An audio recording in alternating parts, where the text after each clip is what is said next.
a world ruled by the powerful, where strength decides everything, our boy starts off as the weakest of them all, humiliated and looked down on by everyone. But everything changes when he unlocks a mysterious system that grants him a brand new skill every single day. With his growing power, he takes revenge on the bullies who tormented him, wins over every popular girl, and builds an unstoppable harem. But before that, he was just a loser, walking down the street and remembering the day he first awakened. He is on a planet called the Blue Star, the year 2088 of the new era, and near him, a girl with cute rabbit ears is live streaming with her followers. The viewers quickly notice that the boy behind her also has rabbit ears. The girl decides to mess around with Lin for fun and tries to knock him down while streaming. Using her special abilities, she easily pushes him, and her audience starts praising her for it. Lin feels hurt because he didn't even do anything to her, yet he still ends up being treated badly. When he regains consciousness, he sees a large bus rushing toward him. The strong impact sends him flying to the side, leaving him in pain. The girl keeps laughing and teasing him on her live stream while recording everything. The driver stops his bus, annoyed that something got in his way. He approaches Lin and demands that he pay for damaging his expensive vehicle. Using his own abilities, the driver starts attacking Lin to teach him a lesson. During this conflict, Lin feels completely helpless and wishes he could be stronger. Just when he thinks it's over, something amazing happens. A digital voice, calling itself System Number 9527, appears in front of him. The system says that after 1,000 years, it has finally found a perfect master and is now using its power to protect him. Lin soon realizes that he has gained new abilities: X-ray vision, hacking skills, and weaving talents. The system explains that Lin's abilities are already stronger than most level 13 kids. Lin wants to pick one ability to focus on, but the system tells him that every day, a new random ability will awaken on its own. The system also says it can revive Lin back at the place where he previously lost consciousness. Lin agrees to test his luck and activates the random ability feature. A bright message appears, congratulating him for unlocking a top-tier skill, one that lets him boost all his stats and abilities. When Lin opens his eyes again, he finds himself in front of the same driver. But this time, his strength and jumping power are on another level. The girl and the driver are shocked to see the same boy they thought was weak suddenly leaping high into the air. Lin jumps onto the truck with ease. The driver tries to use his abilities again, but Lin calmly pushes him aside and says he's not giving up today. With just a light push, the driver gets knocked back several meters. The girl, stunned and speechless, quickly grabs her phone and starts recording everything for her audience. The system notified Lin that his Rabbit Fist ability had activated, boosting the strength of his punches and his attack speed. Meanwhile, the female streamer got into trouble for her mean behavior. Lin, feeling confident, took her phone, went live, and announced himself as the main rabbit. The next day at school, the girls were gossiping about the live stream. They were surprised that their usually quiet classmate could handle bullies like that. Just as the conversation about Lin was heating up, he walked into the classroom. Immediately, all his classmates paid attention to him and even complimented him for what happened on the live stream. The driver and the streamer from the previous day both bowed and apologized to Lin, recognizing him as a role model. At that moment, Lin realized he hadn't received a new ability yet, so he called on the system. The system ran the ability lottery and congratulated him on gaining the World Planting ability. While Lin tried to figure out what this new power did, all his classmates watched him closely. The system explained that with this ability, Lin would know all the seeds in the world, and any plant he planted would definitely grow. Lin got a little frustrated and told the system that the ability's name was misleading. It sounded too hopeful. Then another student, Li Nan, who had powers over wind, entered the classroom. He offered Lin a chance to earn some money. This was the same guy who used to bully Lin every day, but today he acted friendly. Li Nan mentioned a club that was hiring, explaining that it was a gay club. Lin took the offer seriously, thinking Li Nan must be confident about money. Li Nan quickly defended himself, saying he had never actually been to a gay club. Lin started teasing him, and a small conflict broke out between them. The teacher walked in and stopped the argument. He asked everyone to sit down and announced that there would be an exam next week for all students. He added that students with awakened abilities would have to take a special exam to get into Awakener University, the top school for skilled motivators. Lin realized this was his chance to improve himself. Without hesitation, he raised his hand and asked to take the special exam. The teacher told him he wasn't qualified and would only embarrass the school if he tried. His words hit Lin hard, but he insisted that he deserved a chance just like everyone else. He didn't like being looked down on and wanted to prove himself quickly. After Lin awakened 13 abilities, the teacher finally agreed to give him a chance. He said that if he could rank among the top 10 in the upcoming test, he would let him take the special exam. Lin accepted the challenge without hesitation. The teacher decided to let the results speak for themselves,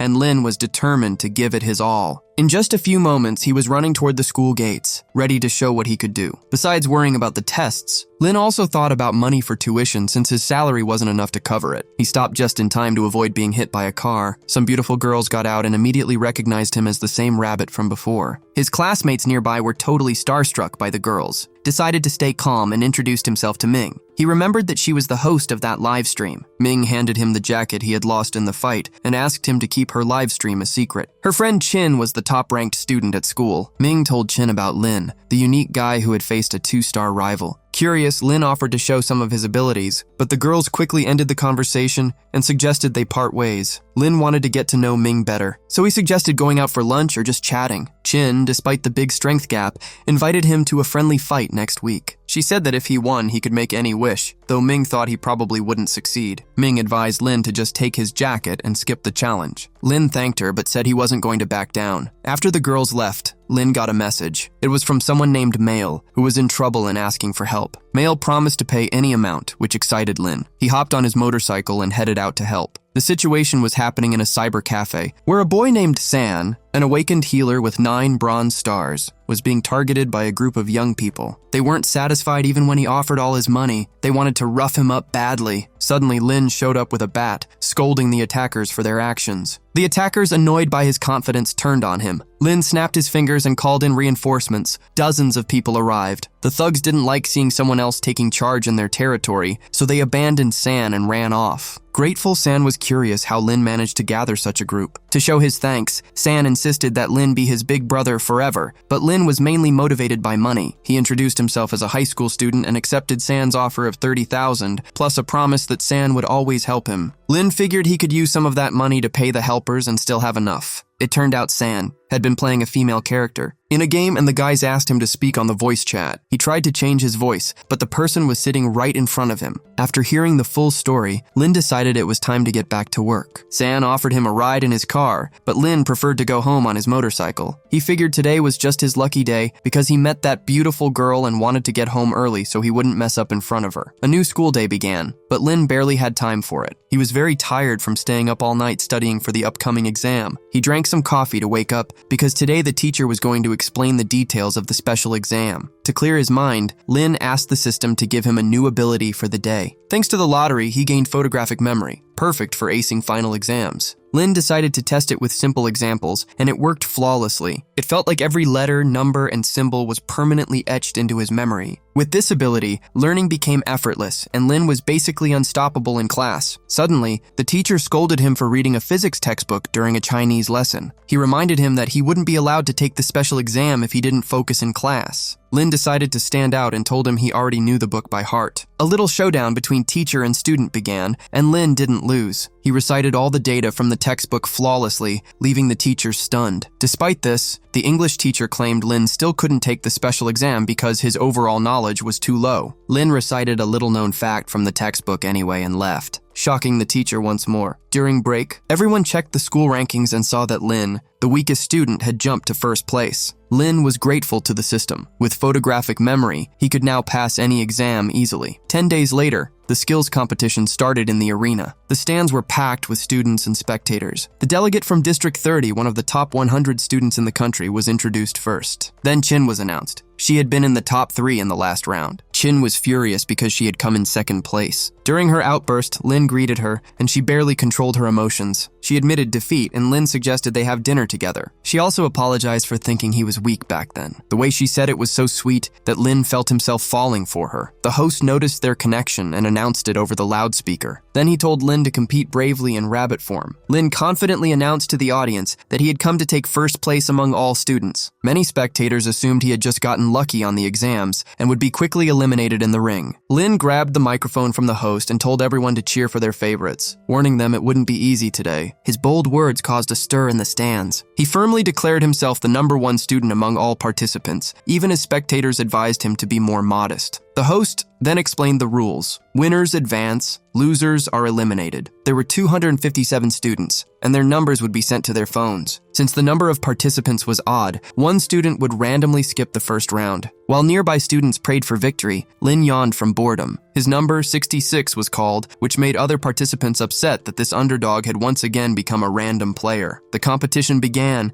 and participants stepped into the ring. Lin noticed that Chin was competing too. She won her match effortlessly, forcing her opponent to give up. Using her ice abilities, she created a massive icicle above the participant to block their movements. Everyone watching agreed that Chin was definitely a skilled ice awakener. Lin grabbed a book and started studying techniques to counter Chin. 10 minutes later, players were being eliminated one by one. Lin stopped learning new techniques because they were making him sleepy. Instead, he decided to call the system to get a useful ability. The system gave him a new S-rank ability, Body Enhancement. Excited, Lin activated it right away. His clothes started tearing as his muscles grew rapidly, and he felt stronger than ever. Nearby girls couldn't help but admire him again. His pants had torn, though, revealing some comical underwear designs. The second round ended, and once again, Lin was the lucky one to skip a turn. Luck seemed to be on his side throughout the second day of the competition. On the third day, Lin was among the top 35 participants, but was bored from doing nothing. He fell asleep on the podium and only woke up when the host asked him to say a few words. The other participants were furious that Lin had reached the top without actually competing. One of them couldn't take it anymore, grabbed the microphone, and complained that the game was unfair. He demanded that everyone be treated equally and that every participant should compete. Because one participant withdrew, Lin was forced to enter the round. He didn't mind. He was tired of sitting around and wanted to test his abilities after his recent transformations. The crowd cheered for player number 88, Lei Dian, to give this white rabbit a real challenge. Lei Dian was a Thunder Awakener with 8 bronze stars. Confident, he told Lin that his lucky streak was over and that facing him would be very tough. Lei Dian promised to dominate Lin in the ring and leave him unable to recover quickly. The fight began. Lei Dian activated his strongest ability, but Lin carefully dodged the attack. Lei Dian was frustrated because the ability had a long recovery time. He then tried another move, a thunder technique, aiming to hit Lin. Lin knew that if the thunder connected, the damage would be huge. So he decided to strike first before Lei Dian had a chance to attack. To his own surprise, his speed was incredible. The host announced that contestant number 66 had defeated his opponent with a single move. Lei Dian couldn't believe it. He didn't understand how Lin had become so strong. Both spectators and participants were shocked at Lin's power. Wang, the vice president of Martial Arts University, was also watching and wasn't happy with Lin's victory. He observed closely and realized that Lin hadn't used any spiritual power in the strike. One vice president thought it was impossible for someone to deliver so much force without it. After thinking it over,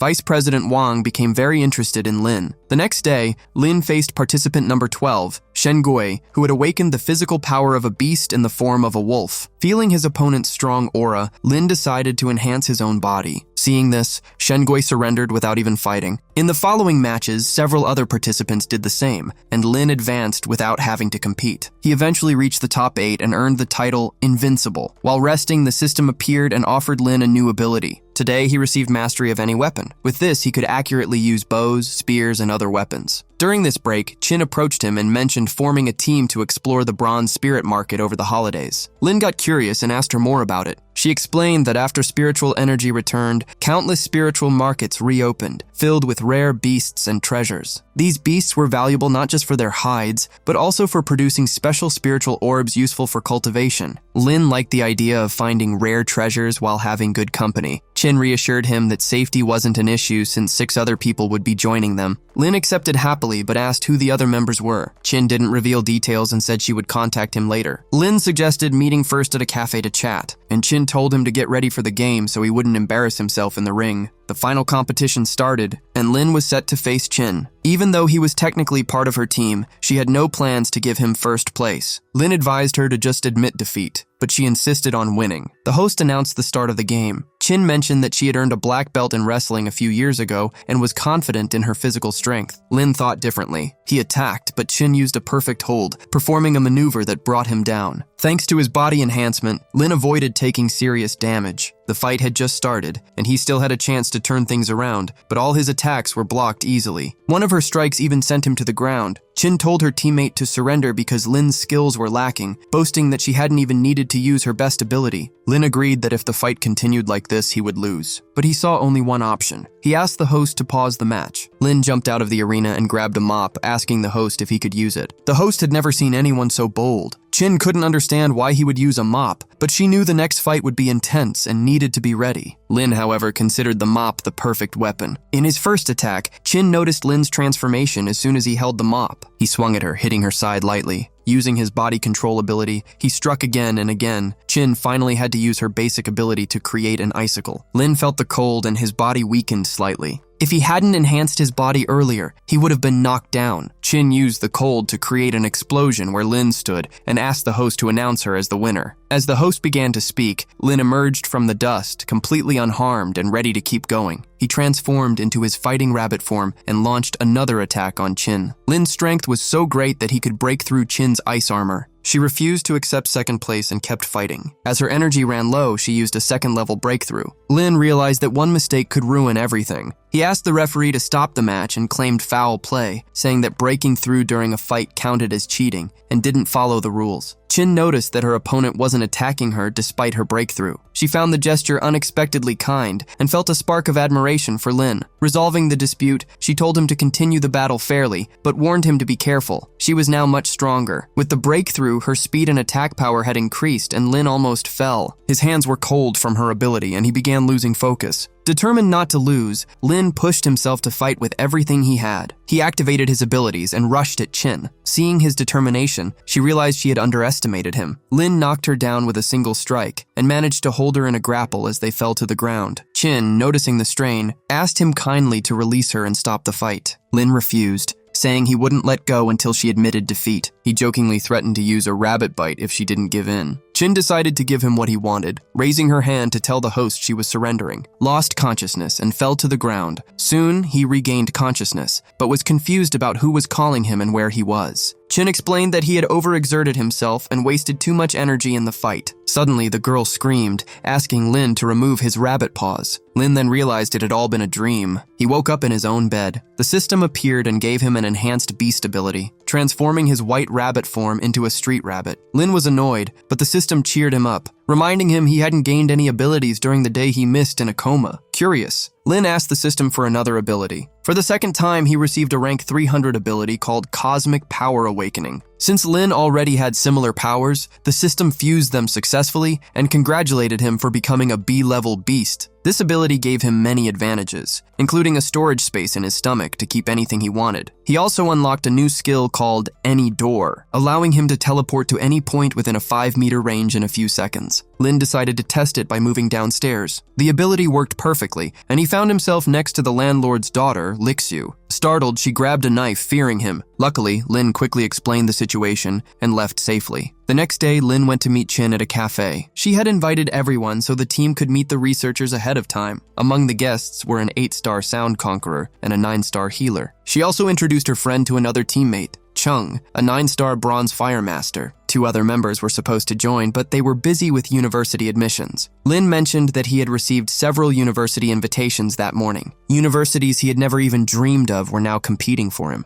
Chin asked which one he would choose. Lin realized she was asking for a reason. She had probably planned everything long ago. He replied that for now, he was leaning toward a martial arts university. Chin said she planned to apply to the same one because she wasn't ready to accept losing to him. Lin felt motivated to fight for the goddess's sake. She brought up the purpose of today's meeting. They needed to locate a spiritual beast hiding in a certain area. These ice foxes usually live in groups, so she needed help from third parties. Chin thanked everyone for performing well in the exam and joining her team. The other team members felt lucky to have Lin on their side, thinking they could learn a lot from him. Chin announced that their mission would start in 3 days. On the day of departure, Lin summoned the system to gain a skill. The system teased him and gave him culinary mastery. It reassured him not to worry since he already had the spatial system. Lin remembered the space in his stomach and decided to test it. When he activated it, a huge backpack appeared in front of him. The assistant explained that Lin could carry the equivalent of an entire room. Looking out the window, Lin saw his teammates had arrived to pick him up. On the bus, the sound star was shocked to see Lin had a spatial system. The other team members stared too, making him feel a bit embarrassed. Chin explained that a spatial system was extremely rare and wondered how Lin had obtained it. When they arrived at the location, Lin saw a huge energy wall. No one knew exactly how these areas appeared, but they were thought to be linked to the restoration of spiritual energy. These places were home to animals of different species, and the strength of each creature depended on the level of the area. While spiritual beasts could enter the human world, they rarely did so on their own. People should respect them but not fear them. Whether bronze, silver, or gold level, all were monitored by government authorities as a safeguard between worlds. The team went to register, but the forms for that day were already closed. Chin went to complete the registration for the next day, while Lin headed toward the portal. Here, the aura felt much stronger than elsewhere. Ming approached him, asking what he was doing. She led Lin to a special spot because she wanted to examine his cosmic stomach. Meanwhile, Chin's group was being watched by outsiders who had mixed opinions about them. The next day, registration started again, and Chin's team stepped into the portal. Soon they found themselves in a spiritual space filled with spiritual beasts. Chin told her team they needed to cross the snowy fields, a journey that would take 2 days. She asked Ming to watch their surroundings. Ming used her sound radar and special echolocation ability like a bat to scout ahead. All preparations were complete, and Chin announced they were moving out. Unbeknownst to them, a subordinate from the Wolf Squad was already observing. Their leader, Yang Yu, had instructed his team not to attack openly. Their fun would begin when Chin's team entered the forest. This area had big-horned goats, low-level spiritual beasts that didn't like being attacked. Chin's team, however, recklessly used their abilities and accidentally burned some of the goats. Lin scolded them, pointing out that goat wool was very expensive. Ming excitedly reported she had managed to find 2 orbs without using abilities. Suddenly, Chin and Lin noticed wild wolves were watching them.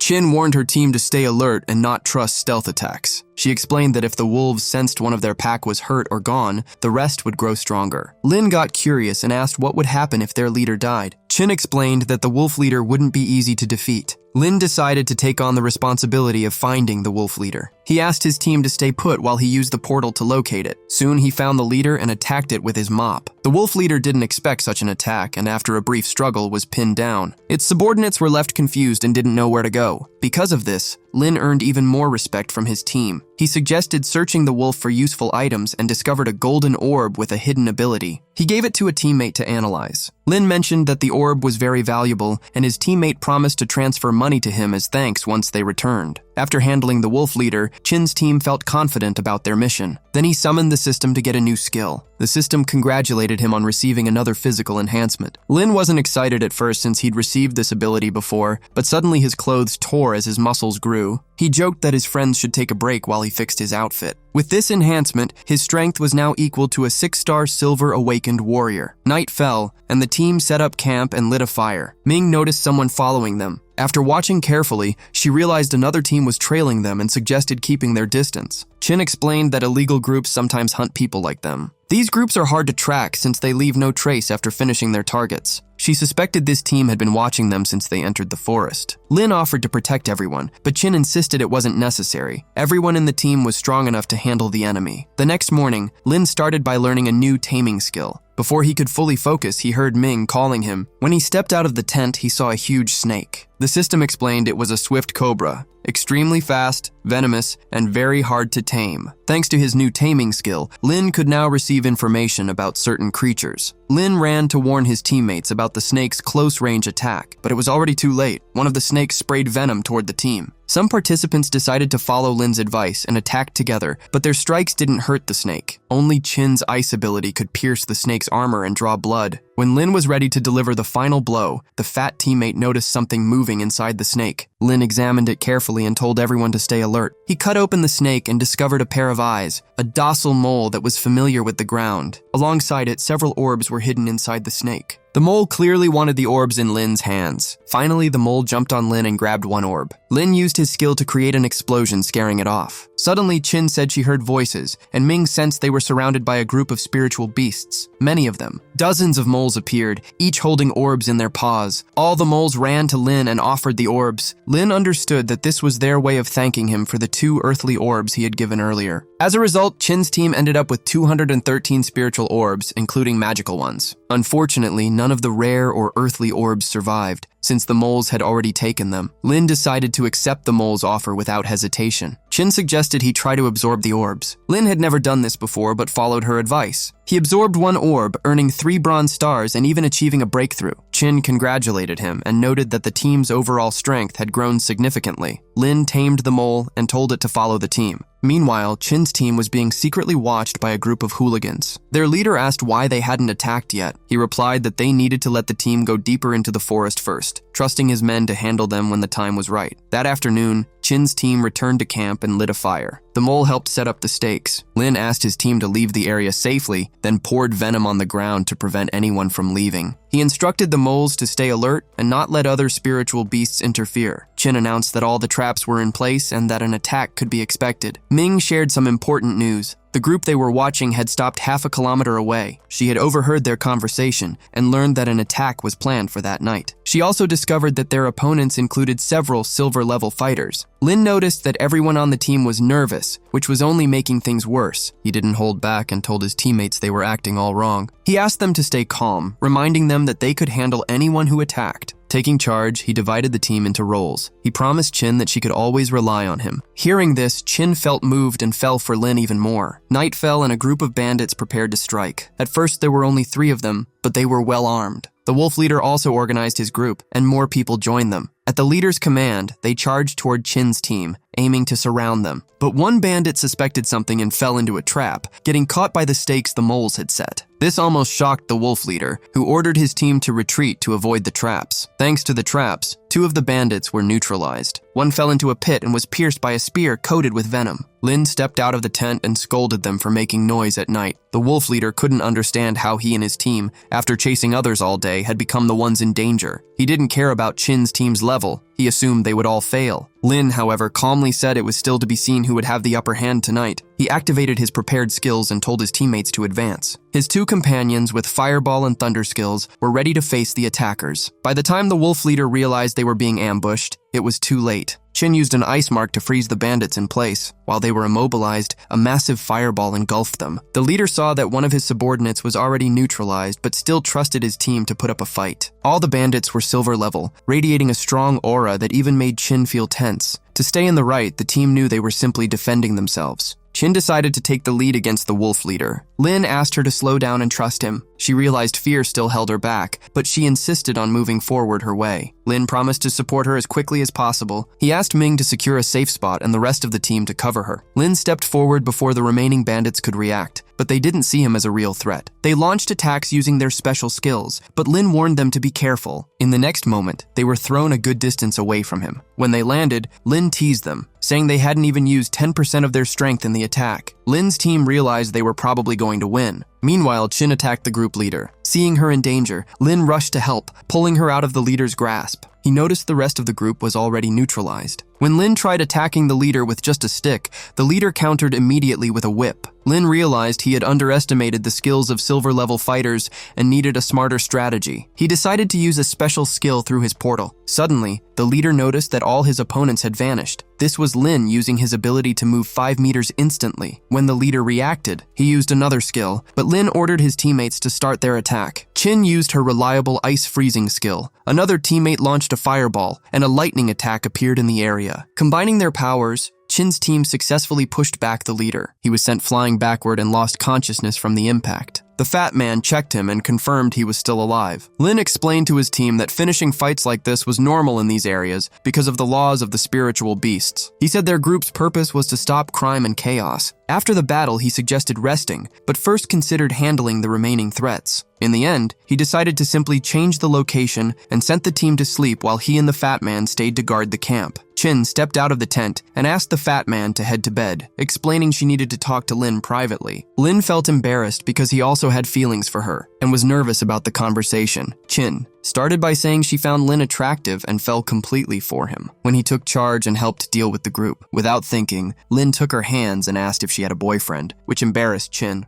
Lin quickly tried to explain, saying he didn't want her praise to feel like pity. Chin said her ideal partner should be stronger and cooler than her in every way. She mentioned that the exam results would soon arrive. revealing who was truly number one. Previously, Lin hadn't planned on taking the university entrance exam, but now, challenged by Chin, he agreed. He told her that if he passed the test, she would become his girlfriend. At that moment, other team members came out to offer to take over the guard. They didn't understand why their commander seemed flustered after talking with Lin. The next day, after resting, Lin summoned the system to gain a new skill. This time, he received an aura enhancement skill. With this ability, his breakthrough level increased by 2 ranks at once. Lin hoped to soon reach silver and then gold. When he stepped out of the tent, everyone noticed a change in his aura. The fat man was the first to see that Lin had reached a 5-star bronze breakthrough. Lin explained that he had advanced so quickly because he gained a huge amount of experience the previous day. Suddenly, Ming warned that a large group was running toward them, and they needed to prepare for defense. Thanks to his skills, Lin quickly learned that these attackers would be extremely difficult to tame. On top of that, they were a serious threat, especially toward the girls. Lin took command and ordered his teammates to protect them. He explained that these creatures were dangerous in that way, so the girls had to stay safe. The team tried to run, but they soon realized they didn't have enough strength to escape. One of the team members said they had to face this as true heroes. Lin agreed and grabbed his only weapon. Chin asked him to promise that he would protect her at all costs. She was willing to risk everything rather than fall into the hands of these creatures. Lin reassured everyone that they would be fine. He charged at the attackers who had already targeted Chin. Lin fought hard, but they gradually started surrounding him. One of the creatures got dangerously close to Chin, and Lin managed to come to her aid, neutralizing it. During the fight, he injured his shoulder and got a bleeding wound. Ming and Chin were ready to step in to help him. Thanks to their teamwork, they managed to push back the attackers. Suddenly, using her skill, Ming pretended a pack of animals was approaching, but it was really another group of these creatures led by a powerful leader. Lin realized the fight would be tough because the team was already exhausted. Ming started crying, scared for her life. The fat man stepped up, ready to protect her. He didn't want her to be harmed, so he called for backup. Suddenly, a stranger with a strong aura appeared nearby. Lin recognized him as Jiaoxi, a gold-level awakened fighter with the abilities of an orangutan. San asked Jiaoxi for help to finish the creatures. Jiaoxi immediately showed incredible strength, impressing everyone. The fat man proudly confirmed that Jiaoxi was truly gold-level. San directed Jiaoxi where to attack. From the first move, it was clear Jiaoxi was far stronger than the creatures. The subordinates of the enemy leader panicked, ready to send their leader into battle, but their leader suddenly fell next to them. With their leader gone, the remaining attackers fled. Lin was amazed and a little intimidated by Jiaoxi's gold-level power. Jiaoxi told San the mission was complete and left. The team realized that he had been watching from the side the whole time. They thought that if they had known someone so powerful was there, they might have handled the fight differently. The team's recent experiences had strengthened them a lot, filling them with spiritual energy. Thanks to this, all the members except Lin were able to gain extra breakthrough stars. Lin decided to try it himself and felt an incredible flow of energy coursing through him. Lin found a silver-level spiritual orb with the roar of a lion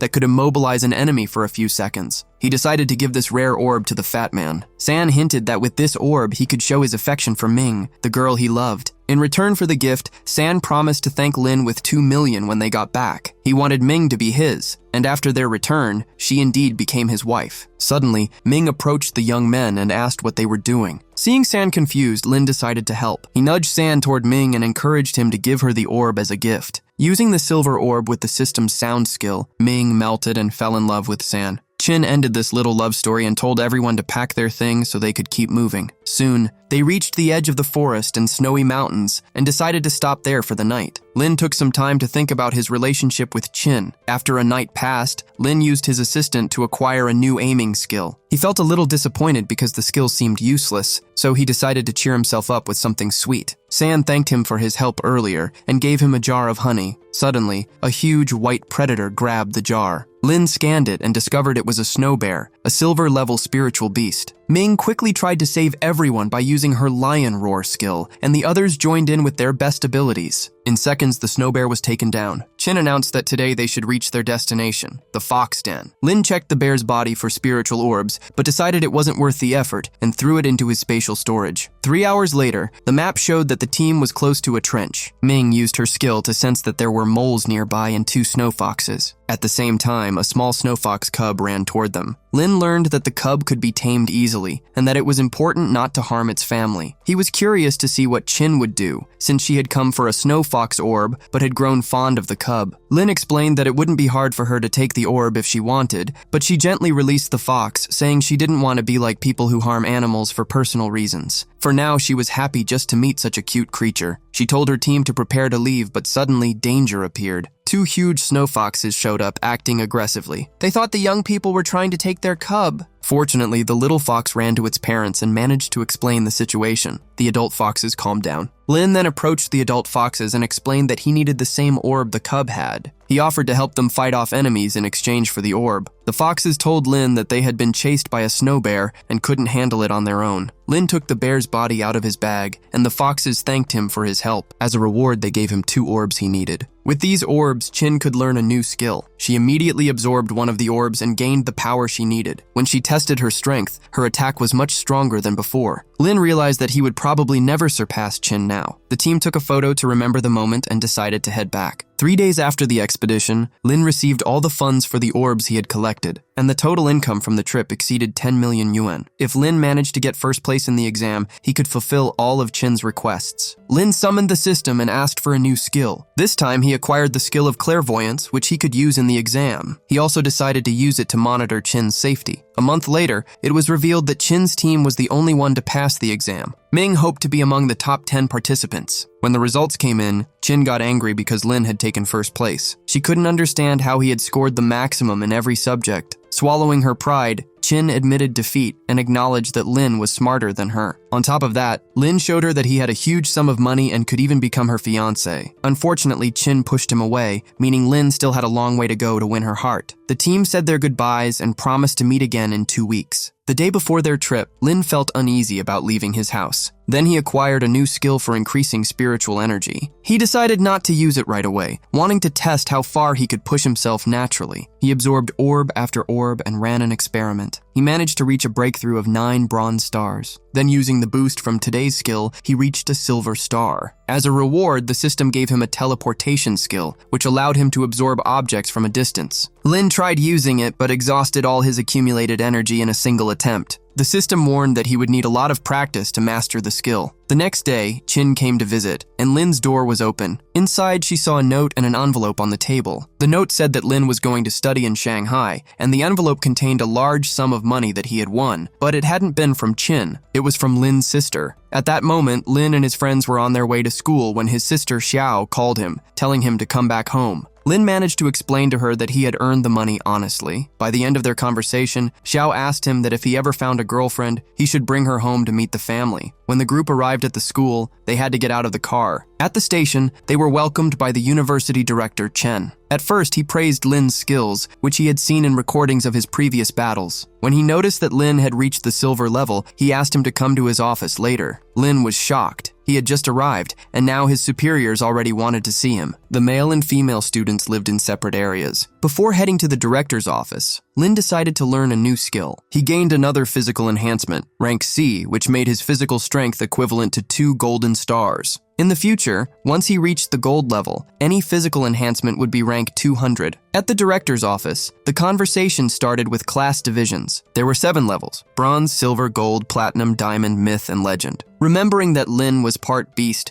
the director asked if he had encountered anything unusual. Lin assumed the director knew about the system, but it turned out he didn't. He simply couldn't understand how such a simple person could reach silver in just a few days. Lin panicked a little and quickly came up with a story, saying he reached silver through the spiritual realms. The director then asked about the number of skills Lin had, and without thinking, he said 7. The director got upset, saying that a rabbit so ordinary shouldn't have so many skills. Lin calmed him down, explaining that his body had evolved and he could now use the spatial system. He proved this by showing the suitcase in his chest. According to the director, only one person in the country had mastered this system, Chief J. He asked Lin to keep his skills and spatial system a secret from his friends. Suddenly, the director asked Lin to hit him with his maximum strength. In the last competition, he had noticed Lin's power and wanted to test it himself. Lin apologized in advance and struck the director in the chest. The director realized that Lin's physical strength had reached the gold level. Thanks to Lin's strength, the director found the best place for him in the future and suggested that he participate in a competition far bigger than the usual school contests. The main prize was 5 million, but Lin only wanted to defend the academy's honor. Back in his dorm, Lin met his new neighbors. One of them was a strange young man with green hair named Hong, who had 9 bronze stars. Hong suggested that the neighbors share responsibilities and start living together. At that moment, everyone was called to a scheduled meeting. When they arrived, several dozen people were already seated. Lin's group started meeting their new classmates, but most of them were pretty unfriendly. Their instructor was Han Junning, a rare 9-tailed fox with 8 platinum stars. Han introduced herself as the class consultant and said that anyone could come to her with questions. She asked all the students to get to know each other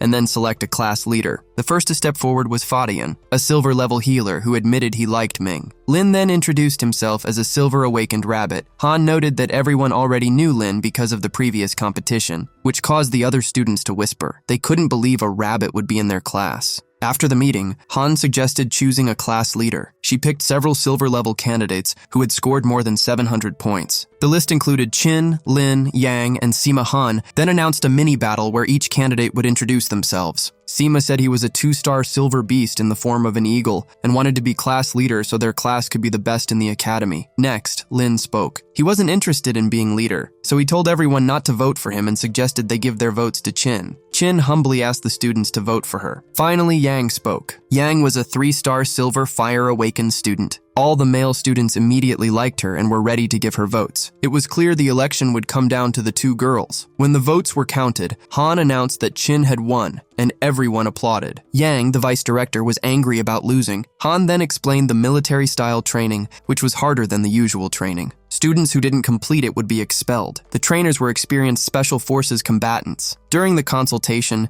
Yang noticed Lin's appeal and decided to start a conversation with him. A few days later, the first day of military training arrived. All the students saw enormous eagles flying in the sky, each carrying special forces combatants on their backs. The leader announced the start of the first day of military training. The head of the military training introduced himself as Lin Chong. He admitted honestly that he didn't really want to teach this difficult task to the newcomers. Still, he and his soldiers followed orders and began preparing. A 3-star gold instructor approached Lin and introduced himself as Qin Ming. To start, the instructor told the students to run 10 laps. Anyone who used any extra force would get a penalty of 5 more laps. Qin Ming said that anyone who couldn't finish 10 laps wouldn't get lunch. After 5 laps, some students were already falling behind. Qin Ming could easily see each student's physical condition by their running pace. Of all the students, the one who impressed him the most was Lin. Even though Lin was only silver level, he managed to run ahead of everyone. Lin noticed that his friend Qin was tired and running with all her strength. He decided to slow down and wait for her. He offered to help and said they could finish together. Qin refused, so Yang approached Lin with the same offer. Lin politely refused because Qin was extremely jealous. After the last lap, Lin finished first. Right at the finish line, Sima tried to pass him but failed. The instructor praised Lin for his endurance and asked his name. Lin immediately realized he had made a mistake. Finishing first meant the instructor would now watch him closely as the top student. Sima promised that next time he wouldn't let Lin take first place. He challenged Lin, saying that a brave eagle would never surrender to a weak rabbit. The instructor then gathered all the students and announced the next test, 5 sets of 100 push-ups. After watching the running, he already had a clear idea of each student's strength and expected Lin to excel. The students and soldiers started doing push-ups. Sima was confident he would beat Lin in this challenge, but when he looked at Lin, Lin was already doing extra push-ups. Lin decided not to hold back, knowing the instructor had already noticed him. During the push-ups, the instructor realized Lin was the best among all the students. Lin and Qin worked extremely well on this task, while Sima and the others struggled. With that, the morning training ended, and the students were told to return in 2 hours. Sima wasn't happy about this, and the instructor gave him a chance to challenge him in the afternoon. An instructor could reduce their strength to match a student's level for a challenge. Lin liked this idea and wanted to challenge the instructor as well. He asked if he could use a weapon, and the instructor asked what kind. Lin said he would like to use one, but the instructor didn't approve. The instructor ended the discussion with the students and officially concluded the morning training. All the training sessions were recorded, and the professors chose Lin as their favorite. The director said he had personally selected a few students who needed more intensive training. He asked the Eagle leader why he hadn't healed the wound on his face, and the leader said he would do it once they found the person responsible. He kept the wound as a reminder of the pain he had gone through. He already had a few ideas about how to find the culprit, and now all that remained was to wait. During lunch, Lin began looking for a suitable weapon. He decided to rely on his old weapon, which had never failed him. Suddenly, he received an offer to use a golden spear made from a very rare alloy. The fat man, with help from his assistant, prepared the new weapon for Lin. After the break, the battle between the instructor and Sima began. Sima was confident he would win easily against the instructor. He promised that during the fight he would transform into a human beast form. Using his skills, Sima could become a huge eagle. The instructor, however, strengthened his defense and countered Sima's attack. Qinming had a rare metal awakening, so it was no surprise that he handled the challenge with ease. No one could break through his metal armor. It turned out that Sima's spiritual power wasn't enough to win the fight. Without hesitation, he accepted his defeat and decided to surrender. Qinming then invited other students to take on the challenge. Yang, who controls fire, stepped forward to compete with the instructor. When Qinming accepted her challenge, Yang focused her power on fire. The instructor noticed she had more abilities than just that skill. The girl apologized in advance and launched a jet of fire at Qinming. The fire was strong enough to penetrate Qinming's armor and burn his body. The instructor had to use part of his own energy to create a massive steel barrier. It took a lot of effort to withstand the heat, which was around 1,000 degrees. But suddenly Yang ran out of energy and accepted her defeat. Despite this, the instructor praised her for her skills. Next up was Qin, who had 4 stars in ice elemental power. When her fight began, she used her ice arrow skill. The instructor was pleasantly surprised to see that his students kept getting stronger and stronger. To counter Qin's skills, Qinming had to cover his entire body with metal. When he tried to attack her up close, arrows of ice flew at him. Qin managed to pierce through Qinming's metal defense and freeze him with her cold attack. The main character watched and felt proud to have such a strong girl in the team. Suddenly, Qin had to surrender because her spiritual energy was completely drained. The tired instructor asked if any other students wanted to try. Lin, who had a silver star, stepped forward. His strength was what interested Qinming the most. Suddenly, the squad leader stepped in, insisting that the instructor restore all his energy and fight at full power. He warned that if Qinming didn't, he would lose against this student. The other students didn't understand the fuss, since none of them thought they could beat Qinming. Qinming began restoring his energy, while the squad leader spoke to Lin. He explained that his master knew about Lin,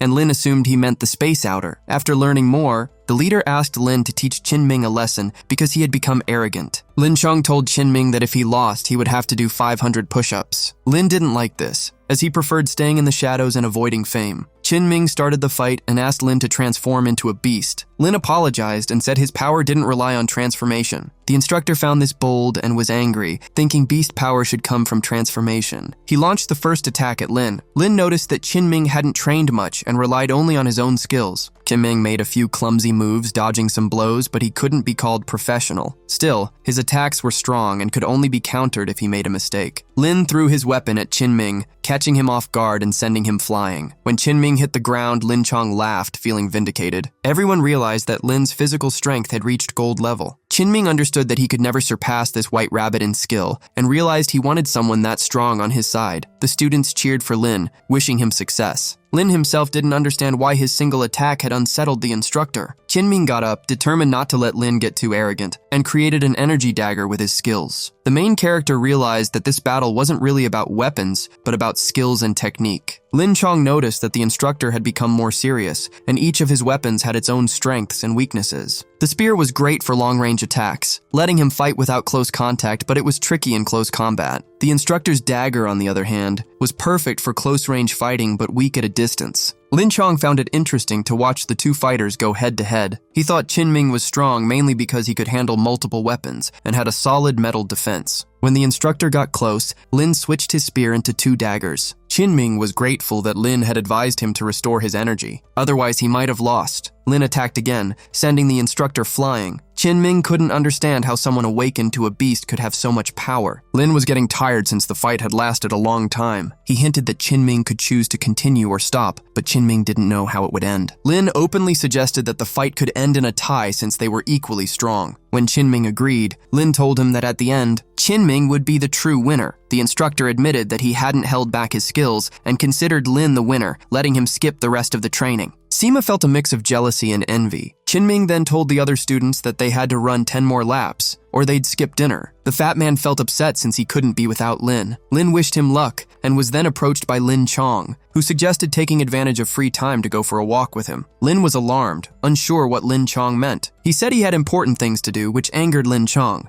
Then the instructor said he wanted to fly with Lin on his eagle. With a wave of his hand, an eagle landed nearby. Lin jokingly suggested the eagles could serve as chicks. Lin noticed some problems with their diet. He pointed out that eagles in the detachment barely live 50 years, and in the wild, rarely over 100. He was surprised at how much this student knew about the birds. Thanks to his resurrection skill, Lin's Beastmaster ability rose to expert level. The instructor asked Lin for help handling the eagle and invited him to go along. Lin was worried about missing classes, but Lin Chong took care of everything, calling the director to grant Lin a full day off. Refusing wasn't an option, or he'd be marked absent and could be expelled. So the young men climbed onto the eagle and prepared to leave. Lin Chong showed the newcomer the secret base from above, and after some time they landed. They were greeted by the chief of staff of the Beast Transformation Department. When they returned early, Lin Chong said he had brought a real treasure and pointed to Lin. The main character felt a little embarrassed and asked the instructor to explain. Lin Chong told his assistant that he had brought Lin here to introduce him to the team leader. They walked along a long wooden bridge and arrived at an enormous stone wall. Lin felt a bit uneasy. Lin Chong pressed a secret button and the wall slid open, revealing a door. Lin admitted that all this modern technology was intimidating. Lin Chong invited him inside, warning that even more surprising things awaited. For Lin, it was a completely different world from the outside. He saw lab assistants taking care of the birds' health, and besides the eagles, the lab was filled with spiritual beasts. Lin noticed that some animals weren't being fed properly. Lin Chong thought that since Lin wasn't afraid to point out problems, it would be easy to fix them with his help. Lin Chong told Lin to stay calm because he hadn't yet been introduced to the manager. When the manager didn't open the door, Lin Chong knocked it down easily. Inside, they saw a fragile girl lost in deep thought. The main task of the squad was to awaken her. Lin Chong explained that she was Shen Xing, a gold-level demon awakener with an 8-star awakening. At first, Lin had thought demons didn't exist, but Lin Chong told him otherwise. There's a type of awakening as rare as Lin's spatial system, and Lin Chong had known all along that Lin possessed it. He asked Lin to step aside while he awakened Shen Xing, warning that she could enter a dangerous state if disturbed. As soon as he touched her shoulder, Shen Xing grabbed her weapon and opened fire. Lin Chong had to dodge the bullets. Lin thought the leader was taking extreme risks, but the girl eventually ran out of ammo. Then she began transforming into a demon and launched an attack. Without hesitation,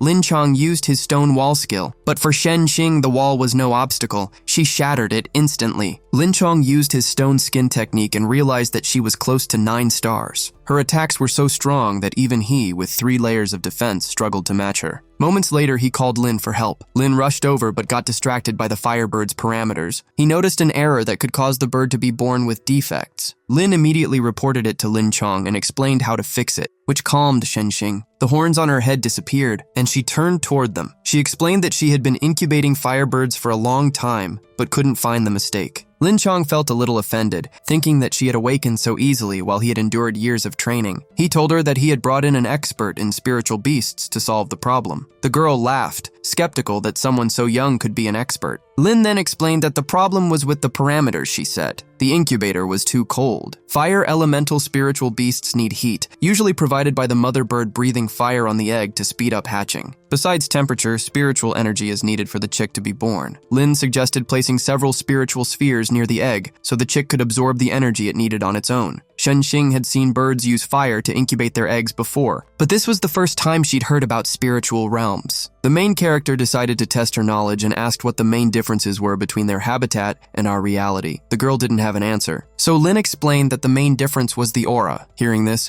Shen Xing was impressed and admired Lin for a moment, confirming that he was a true professional. She asked him for help to create new life, saying that if he could hatch these chicks, she would recognize his talent. Lin decided to decline politely, saying there were more important things to focus on right now. He took her hand and asked her to follow him. Suddenly, important instructions were being announced across the lab. Lin spoke to everyone, offering some tips on mistakes in feeding the chicks. The lab technicians were angry and said they were experienced specialists who didn't need his advice. According to them, no outsider had the right to interfere in their work. Lin Chong scolded his men and told them to behave properly. To gain their trust, Lin decided to demonstrate his advice in action. He asked to borrow an eagle from the instructor. One of the experts protested, saying that spiritual beasts were precious and shouldn't be handled casually. Lin Chong realized the team didn't want to cooperate because it was their first time seeing Lin. He ordered them to open the doors and release his personal eagle. The experts tried to convince him not to, but Lin Chong said he trusted Lin and insisted on letting the eagle in. A few minutes later, the commander's eagle was in the lab. Lin said he also needed wake-up medicine, alcohol, painkillers, and a scalpel. The specialist protested again, reminding them that this bird was a gold-level eagle. Lin Chong told his subordinates to stay calm, explaining that they were dealing with a real healer. Lin took responsibility and asked his assistants to follow him. Thanks to his taming skill, Lin had a good understanding of spiritual beasts. He knew exactly where to touch the eagle's head to show that he was friendly. When Lin petted the eagle, everyone noticed it responded positively. Lin Chong could see how Lin had managed to tame such a proud eagle so quickly. The eagle lay down calmly, and Lin prepared it for the next step. He asked for a painkiller, and everyone nervously watched as Lin carefully inserted a large syringe into the eagle's body. When the main character asked to pour a cup of boiling water near the eagle's belly, Lin Chong got alarmed. Then Lin began plucking feathers from the eagle. Finally, it was time for the scalpel. The lab assistant and Lin Chong were worried, but Lin asked them to trust him until the process was done. Lin Chong asked his assistant to bring the necessary tools and the scalpel. Lin started the operation, and the assistant closed his eyes in fear. He found a layer of fat the size of an egg inside the eagle. With the assistant's help, he carefully removed the excess fat, which helped the eagle. After that, Lin asked the assistant to activate the healing skills. After the operation, Lin explained to Lin Chong that the thunder eagle didn't need so much fat because it hadn't had chicks yet. Removing the extra fat would make the bird stronger and ready for new life. He also suggested that in the future, the eagle's diet should be switched to leaner meats like beef or lamb to prevent excess fat. While Lin Chong was considering his advice, Shen Xing noticed something. The eagle stood up and began looking for its small fat piece, signaling in its own way that it was no longer a little bird but a proud, mature one. Its height had sharply increased to 15 meters. Lin told Lin Chong that the eagle wanted to fly with him. At this point, both Lin Chong and his assistants were convinced they were dealing with a true expert in spiritual beasts. Lin promised to point out mistakes that needed fixing, so the team's strength could reach a whole new level. After giving some advice, Lin Chong sent Lin to rest. While talking with the scientists, Lin didn't even notice that night had fallen. As he was about to fall asleep, he felt Shen Xing approaching his bed. Lin thought she might be trying to seduce him, but she actually came to show him the success of the firebird hatching. She said she had followed his advice and used the golden spiritual spheres. Lin was happy to hear this and asked her not to disturb his sleep. Shen Xing then said she wanted to become his disciple so he could teach her all the nuances. Lin was cautious about rejecting her because she carried the energy of a demon. That night, he showed Shen Xing the door and told her that classes would start the next day. The following morning, Lin woke up to see the instructor on a flight with a beautiful companion. Shen Xing immediately approached him to talk about classes. Lin wasn't sure exactly how to teach her, so he decided the training would be done in a question and answer format. The girl mentioned that they had found ice bird eggs, but the hatching hadn't been successful. Lin explained that the key was to control the incubator temperature, so it didn't rise above 0. Lin felt a bit stressed about this training, but at least he had arrived at the lab. The lab technicians greeted him warmly and immediately asked him to check another eagle for feeding mistakes. Lin had been feeling exhausted from teaching over the past few days. While resting in his room, he heard a strange noise calling him to the square. Lin got nervous, thinking something bad might have happened. Shen Xing said that her captain had returned, and right after that, the alarm went off. The captain of the unit gathered all his team to deliver an urgent message. Captain Chow, who has 8 diamond stars,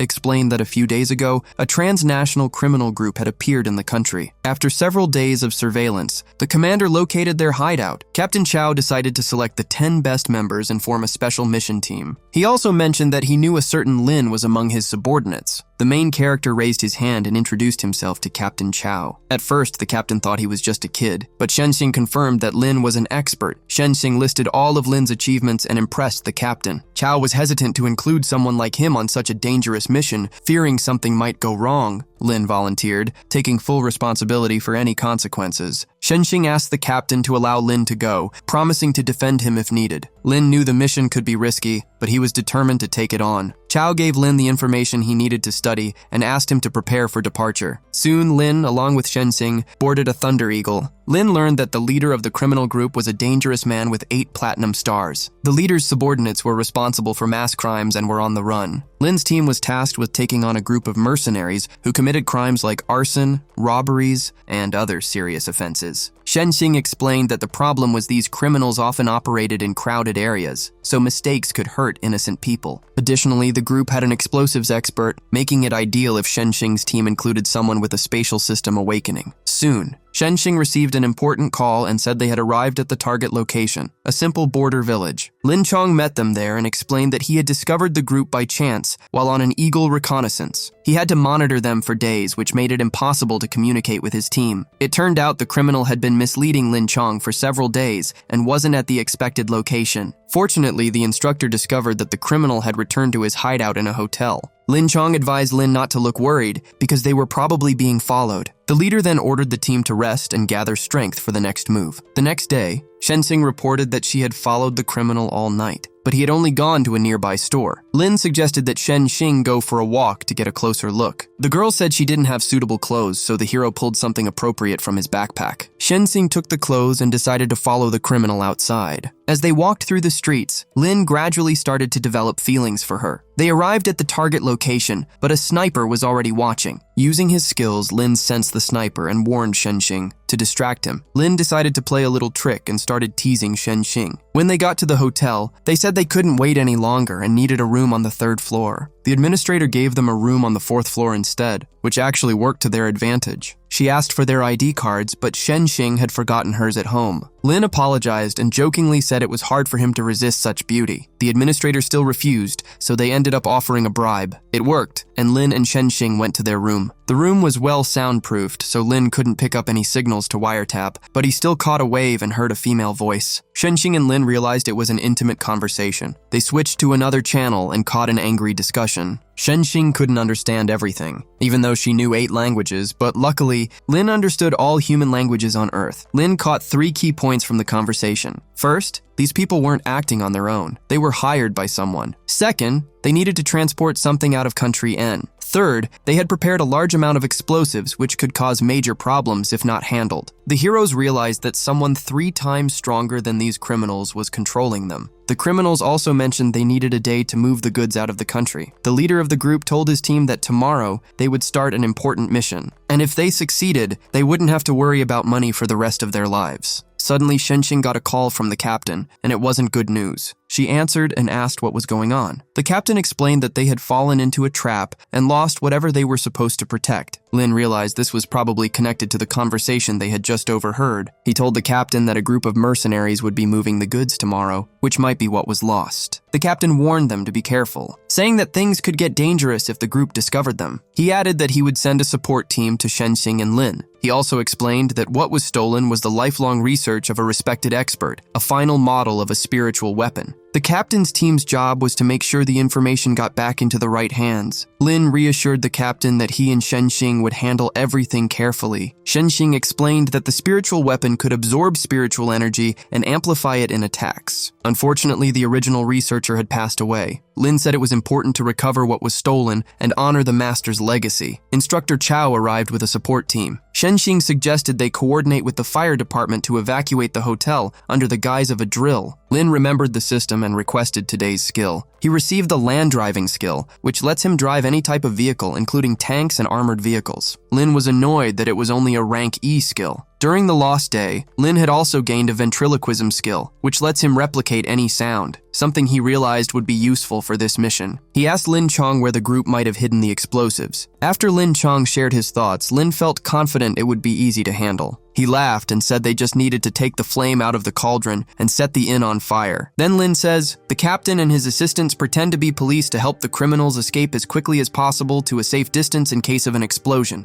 Then, the captain would take the criminals to a place where Shenxing and Lin could deal with them. If the criminals are eliminated, all the necessary information can be obtained using their phone and memory card. By phone, Lin can pretend to be one of the criminals and invite the other party to the desired place. Lin Chong feared that something would go wrong, but Lin assured him that he could imitate the voices of the criminals. Lin was sure that with the criminal's phone, he could easily attract the other party to return the lost data. Lin Chong assumed that Lin had the ventriloquism skill and asked Lin to promise to remove the explosives before they activated. The instructor decided to trust Lin and announced to everyone that the mission would start at 8 in the evening. A couple of hours were left for the mission, and Lin wanted to sleep. He fell asleep for a moment and saw himself harassing Shenxing. Fortunately, it was a dream, and Shenxing was able to wake him up. Lin woke up just in time for the mission to start. The heroes prepared the radio and began to wait for the commander's order. Soon, the entire hotel was on fire alert. The leader of the criminal group thought that their affairs had been exposed and that the alarm was false. His assistant concluded that there was a real fire in the hotel, but did not know what to do. The commander ordered his subordinates to follow him according to the evacuation rules. He added that the explosives must be left in the room so as not to reveal their plans during the evacuation. One of the leader's subordinates set the timer for the explosives and went after the commander. The timer was set exactly for 10 minutes. When the group left their room, the firefighters were already spraying the hotel with water. Lin was on the street and watched every movement of the bandits. Lin Chong's men put the criminals in a car under the pretext of evacuation. Lin Chong ordered his subordinates to deal with the explosives immediately so that an explosion would not occur. Lin and Shenxing ran to the 3rd floor where the bandits' room was. In Buck's room, they found several explosives with timers installed. Unfortunately, none of the heroes knew how to deactivate the explosives. Lin informed Shenxing that everything here would explode in exactly 3 minutes. Shenxing began to worry and said that the explosion would be huge and that the entire hotel would fly into space. From her words, Lin understood that he could use the spatial skill. He used the skill of any door, which can move an object up to 50 meters. Using the portal, the heroes reached the hotel's roof. Using the necessary knowledge of physics and his skills, Lin calculated safe actions. 30 seconds before the explosion, he asked Shenxing to throw him as high as possible. 20 seconds were left for the explosion, and the girl began to swing the rope to throw it into the air. It turned out that Lin wanted to use any door at the moment of the explosion. He decided to open a new door with each new jump to avoid being caught in the explosion. 5 seconds were left, and Lin threw the explosives through the highest door. Thanks to his skills, he was able to throw explosives 50 meters high. 1 second later, a real fireworks show took place in the sky. The girl looked at the fireworks with loving eyes and did not even think about Lin falling from the sky. Lin attracted her attention and asked for help. The shockwave increased Lin's falling speed, and he could crash into the ground. When Lin was near the ground, Shenxing managed to catch him. Lin was truly moved by this rescue. First, the hero needs to restore spiritual energy. Shenxing suggested using spiritual pearls to restore strength. She gave Lin a gold-level pearl and said that somehow they would settle things later. The hero took the pearl and asked Shenxing to show him the place where she found them. When the hero recovered, he and Shenxing set out to face those criminals. When Lin Chong heard the explosion, he began to worry about the kids. The criminals got alarmed and asked the fake policemen where they were going. Lin Chong explained to the criminals that urgent matters had arisen and that they were almost there. The leader of the criminal group told his subordinate to be on guard because he felt that something was wrong. The car arrived at the place, and Lin Chong was confident that the rest of the team was already ready. Lin Chong hit one of the captured criminals, and they realized that he was not a policeman. The assistant informed the captain that she felt something was wrong, and she claimed that poisonous gas had been spread there. Another member of the group emerged from the darkness and said that he specialized in toxic substances. In his opinion, absolutely everyone present here would suffer. This poison was so toxic that it seemed to corrode Lin Chong's body. He looked, examined his men, and assumed that they could die from that poison. The criminal started a conversation with Lin Chong and asked him to introduce himself. The criminal Buck hinted that he had heard about Lin Chong and the origin of the scars on his face. Lin Chong asked where the villain who had deformed his face was, but the criminal did not reveal that information. He used a special skill and created a giant rhinoceros. Lin Chong had to use his skills to make stone skin and strengthen his defense. He grabbed the rhinoceros and threw it to one side. The criminal told his companions that only the weak could not use their skills due to the poison. The deputy leader also decided to use his skills and summoned the wind element. Lin Chong's subordinates told him to avenge them because they most likely could not survive there. Lin Chong had already committed an act of betrayal to his comrades once, and all these years he blamed himself for it. The leader's subordinate used the wind skills again and ran toward Lin Chong. The leader was sure that Lin Chong was no longer a survivor and simply needed to be eliminated. The wind caused numerous wounds on Lin Chong's body. Lin Chong strengthened the defenses around him and waited for another attack from the criminal.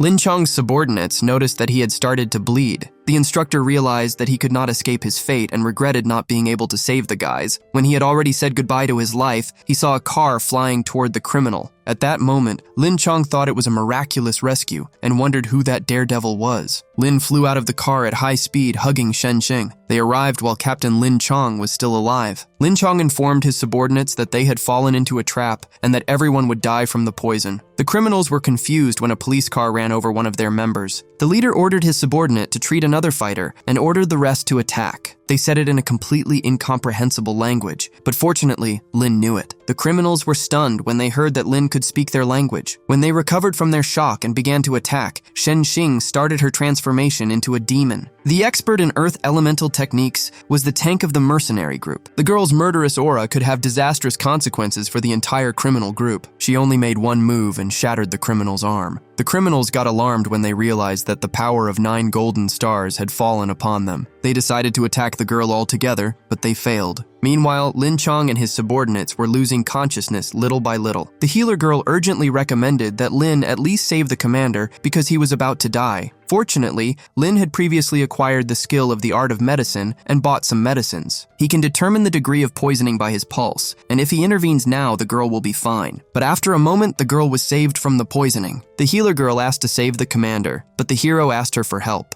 Lin made a cut on her arm and extracted some blood. The healer girl felt that the dizziness was fading into the background and that she was recovering her strength. Lin promised her that soon the poison would completely leave her body. The healer girl asked to save the commander, but the hero reminded her that she was a healer. She used her healing skills on Lin Chong's body and brought him back to life. The criminals did not understand how the healer removed the poison from the victims' bodies. After what they saw, panic began in the criminal group. The leader decided to release another wave of poison. He told his opponents that their treatment was useless and that he could poison them all again. The criminals decided that they would be safe if the girl was poisoned. They threw poison at her, but she absorbed it completely. It turned out that Shen Xing had a new demonic weapon that added 1,000 points to poison immunity. She saw the one who was spraying the poison and made him tremble with fear. In a matter of seconds, the young man was sent flying upward by her attack. The leader of the group thought that Shen Xing was turning the toxins into her own mana, and now the girl was gently approaching the leader of the group. She dealt with all of them and left them to die on the ground. The heroes only have to wait for the criminals to regain their senses and admit their defeat. Lin Chong went to report to the leaders and ordered them to take the leader for interrogation. The healer girl told Lin that Lin Chong forgave the leader because he needed secret information. She said that 8 years ago, Lin Chong was accepted into the team and went on a special mission with the previous commander. They needed to protect something valuable, something that many people wanted to possess. The captain and his companion repelled an attack from several units, but then they encountered something strange. On the enemy side, there were diamonds and platinum. And even if the commander was platinum at that time, he still could not have resisted this man. In the end, everyone died except the commander, and thanks to his sacrifice, Lin Chong could escape. Since then, the scar that man left remained on his face. Lin Chong allowed it to be healed, saying that for him it was a kind of reminder of those events. The healer girl added that Lin Chong still considers himself a deserter and talks about it constantly. Lin realized that Lin Chong still had not given up. He wondered how strong this guy would be now after so many years. At that moment, Shen Xing attacked the leader and his assistant and destroyed them. For these actions, she received a platinum-level breakthrough.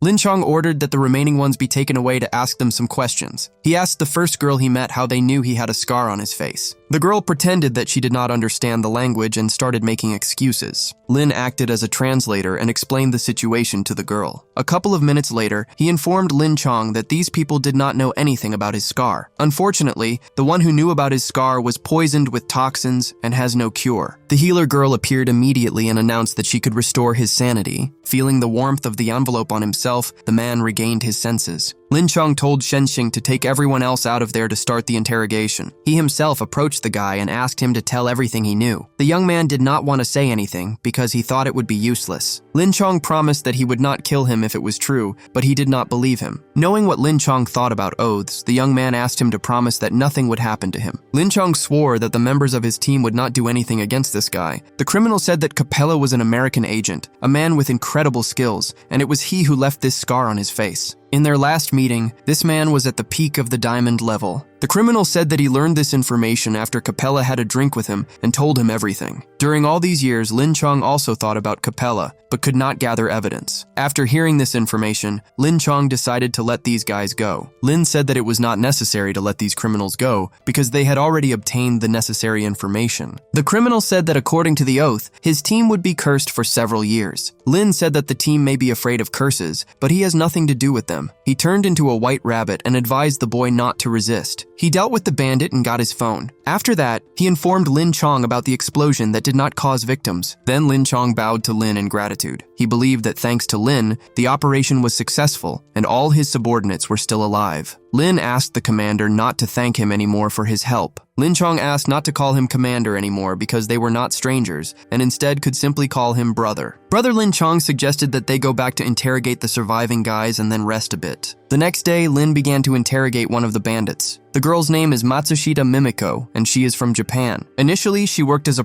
prostitute and then became a healer in a criminal group. She began to charm Lin and asked him to release her. Shenxing intervened in the interrogation and asked the girl to behave more modestly. Lin asked Mimiko who her employer was, but she was not completely sure of the answer. One day, she saw the boss talking to an American. She added that she knows who contacted them from the other side, and added that he has a high status. Lin asked Mimiko how much they were supposed to be paid for the job. The leader's subordinate promised that they would be paid around 100 million in gold for the job. Lin was surprised by such a sum that almost half of the sum was paid to the girl before the mission, and they promised 70 after its completion. Mimiko calmed Lin and said that she knew the password for the shared account. Alarmed, Lin began to look for a computer genius to access the account. And minutes later, the computer genius Yang Fan was invited. Lin asked the young man to transfer all the money from the mercenary's account to his account. Lin showed some attention to Shen Xing and asked for a small commission for the job. After a couple of minutes, everything was ready, and the money was transferred to the organization's account. When Lin saw how much money there was, he felt offended for asking for a small percentage. Shen Xing wanted to pay him much more than he asked for, but he insisted on 1.5 million. Shen Xing got angry with the young man and said that she had previously intended to give him 10 million for the job. Lin decided to find a way to heal his broken heart and called a system. The system extracted today's rank E skill. Curiously, the hero was given the skill of appraising treasures, with which he will be able to determine the authenticity of jewels. Lin decided that with this skill, he would often visit the antique market to deceive sellers. Lin Chong approached him and told him to prepare for the scheduled meeting. They turned on the criminal's phone and put it on speaker. There was an accomplice of the criminals on the line, but Lin easily imitated Buck's voice. The criminal asked Buck what had happened yesterday, and Lin replied that they simply moved to another hotel due to the fire. The accomplice promised to contact Buck after he arrived at the right place. After the conversation, Lin asked his comrades to be on guard because the English had a Chinese accent. Lin Chong asked the surviving criminals to cooperate with them, otherwise they would regret everything. The criminals promised that they would cooperate with Lin Chong's team and behave well. And minutes had passed, but the phone still had not rung. Lin suggested contacting the criminal himself, but Lin Chong wanted to wait a bit longer. At that same moment, the phone rang and that Chinese voice was on the line again. The criminal said that the item he needed was in storage box number 35 of the supermarket. He strongly recommended that Buck send someone to pick up the goods. Lin told the criminal that he had to deliver the goods in person, at which point the call was cut off. The team was not sure how to behave and whether it was worth going to the supermarket. Lin said that someone from the outside could be watching the storage. He said that they could not simply ignore the contents of the cell. Lin calmed the commander and said that they had a suitable candidate for the messenger. The role of the messenger should be played by the guy who survived. 10 minutes later, the designated messenger was at the supermarket. He looked around the supermarket and found stall 35. Previously, Lin promised him that as soon as he took the thing out of the cell, his team would save him from various problems. When the messenger did not know how to open the cell, a dangerous shadow appeared behind him. Someone pushed him on the shoulder, but when the guy turned around, there was no one there. On the ground, he saw a note that the group had passed. Fortunately, the young man managed to open the cell and take the goods. There was a flash drive in the package, and the messenger handed it over to the team. With the help of the same computer hacker, the heroes began to read this flash drive. Lin Chong said that with this information, they only have to wait for their comrades and hand it over. Lin decided to give the mercenaries a surprise at the end, because they still believe everything is going well. The team leader must find out what the criminals wanted to do after receiving the package. Lin promised that his deal with the messenger would remain valid only if he provided the information they needed. The girl said that they had to deliver this package to the coast, and that the coordinates were on the phone. Taking the criminal's phone in his hands, a brilliant idea crossed Lin's mind. Lin called the criminal and said that they urgently needed to deliver this package to the right place. He did this to receive confirmation of the final payment and not lose money. The person on the phone said that the final payment would be made after the delivery. When he refused the payment, Lin said that he wanted 100 million, not 70 million. The criminal went to talk to his boss to ask about the payment. Soon the money was delivered to the criminal's account, and the interlocutor asked to deliver the goods as soon as possible. The hacker reported that the transfer came to them for an amount of 100 million. Everyone thought this situation was wonderful, that they had not only obtained information, but also tricked the criminals into getting money. Shenxing asked the hacker to transfer all the money to her account. Lin said that he specifically asked for a large sum to reserve it for marriage. Shenxing proposed marriage to Lin, and then he would receive even more. Now Lin did not know who to choose, Shenxing or Qin himself. He pushed Shenxing to one side and said that she had no chance against Qin. The girl apologized and said that she would pay Lin 30 million as compensation.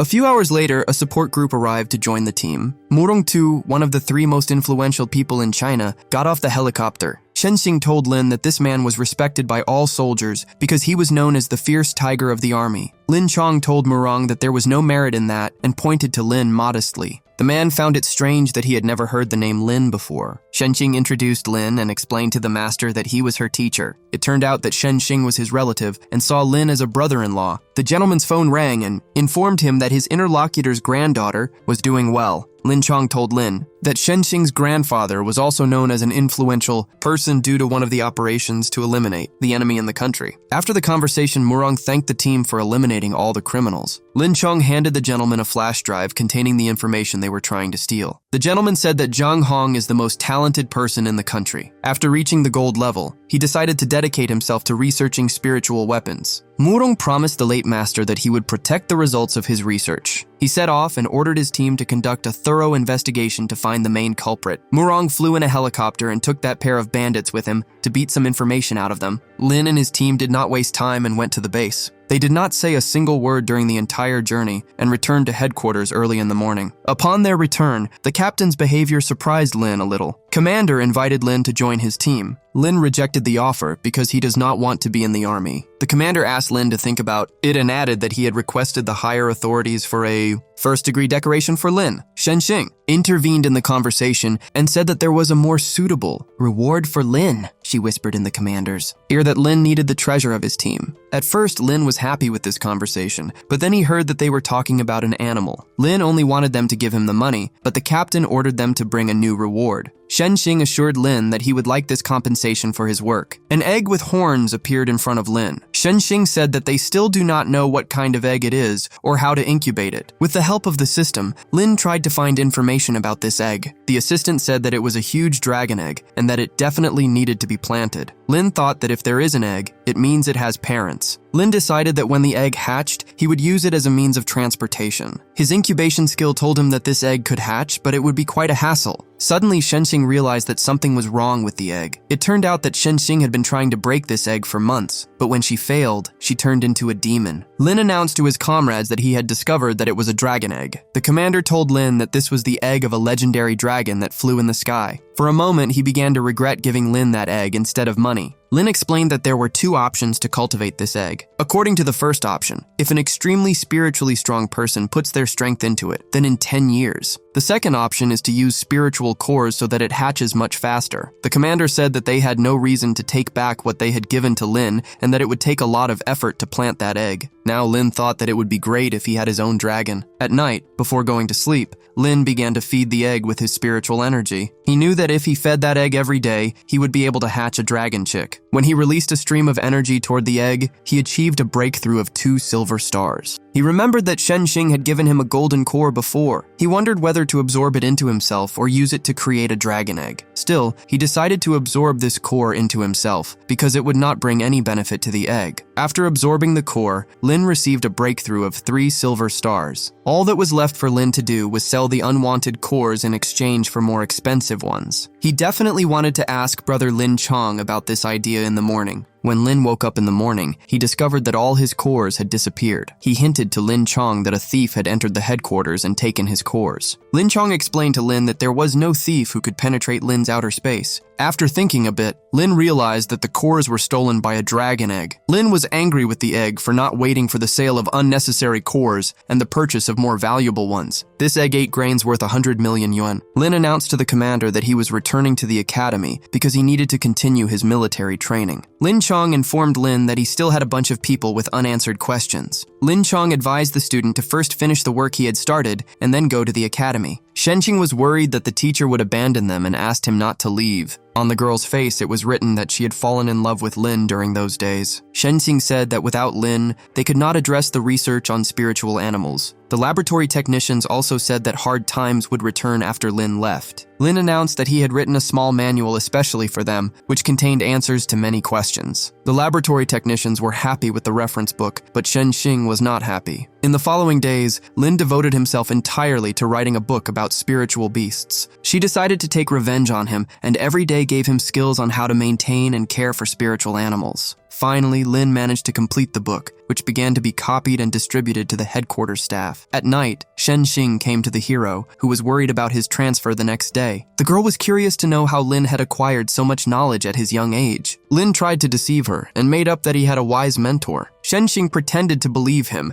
and said that she had come to thank him for all his help. It could have taken them decades to master the knowledge he passed on to them. Shenxing admitted that she and her team would miss Lin and asked him to visit them more often. Lin promised to answer all the questions they asked him from a distance. The next morning, Lin felt sad because this place had given him many good memories. He decided to abandon the headquarters while everyone was still sleeping. It was strange that when he woke up in the morning, he could not find his headphones and began to look for them actively. When he finally decided to leave, the commander ordered his subordinates to line up. At his order, all the soldiers saluted Lin. Lin did not know how to describe his feelings because at that moment he could not even imagine that they would do something like that for him. He realized that he would never forget that little story because it would be imprinted forever in his memory. The commander felt offended because Lin did not accept joining his team. When the eagle with Lin and Lin Chong flew upward, Addie Shenxing said that her team was not very suitable for him. The team would have slowed his growth, she said. Upon arriving, Lin asked Lin Chong if he had done the right thing by rejecting such an offer. When Lin Chong said that those people did not come out to say goodbye to Lin for no reason, Lin felt overwhelmed by strange feelings. Lin Chong said that Lin can be proud of himself because his rank in the research team is comparable to that of a captain. Lin Chong wanted to go see the director and explain what Lin had been doing all this time. Lin refused and said that he would first meet with his university friends. He arrived at his room and was greeted by the sleepy voice of Fat San. The fat man himself did not seem like himself and had changed noticeably in his physical development. All the roommates were happy that Lin had finally returned to them. Nobody knew what happened to the fat man, but after military training, he changed a lot. It turned out that the fat man had defended Lin many times when he was absent from the university. He himself said that in the institute's forum, they only talked about Lin. The next day, everyone arrived at the stadium for the announcement of the results. Lin was worried because there he would see his beloved Chin. Soon, the girl appeared before Lin's eyes and greeted him on his return. At that moment, Yang approached him and began to show him signs of attention. When the girl said that she missed Lin, Chin was burning with jealousy. Lin got out of the situation and said that all this time he was only thinking about the goddess Chin. The director of the academy, whose name is Ouyang Zhe, came out before the students. Of all the students, the director only greeted Lin. The director greeted Lin and asked him to sit with him. He promised that as soon as he had free time, he would definitely study with Lin. Lin realized that the owner of the spatial system wanted to teach him all the nuances. Lin could not refuse and sat next to the university director. None of the students could understand why Lin had the opportunity to sit with the director. Chin felt a gap of strength between her and Lin, but she was extremely happy for him. During the performance of the second-year students, Lin decided to keep busy and learn a new skill for the day. The system congratulated him for activating the thunder control skill. Lin was happy to have obtained a rank A skill, and the issue of rank E skills was closed forever. The assistant reported that an animal transformation skill had been discovered, and that several skills could be combined. Lin decided not to miss this opportunity to become stronger and combined his skills. The system congratulated its owner for raising his transformation skill to rank B. Thanks to this, Lin became a thunder animal and can use thunder for any purpose. In addition, Lin acquired the ability to generate electricity through friction, which can only be used in beast form. The hero also received the heavenly punishment with which he can crush the enemy with a single blow, as well as with lightning. Lin understands that these skills will not help him against a crowd because they can only be used on one target. He hoped to be able to get a group attack soon. He asked the system what his power level was, and it responded that he was just below the SSS rank. The military training ended, and the hero heard the students thanking instructor Chin Ming. Lin was eager to finish the preparations, but now he feels a little sad. The director approached him and asked him to go to the academy director's office. He accompanied Lin through a training room that almost nobody knew about. The academy director, Ouyang Zhe, trained in this training room. Lin had the feeling that Yang wanted to beat him in this arena. The director made it clear to Lin that he wanted to fight with him.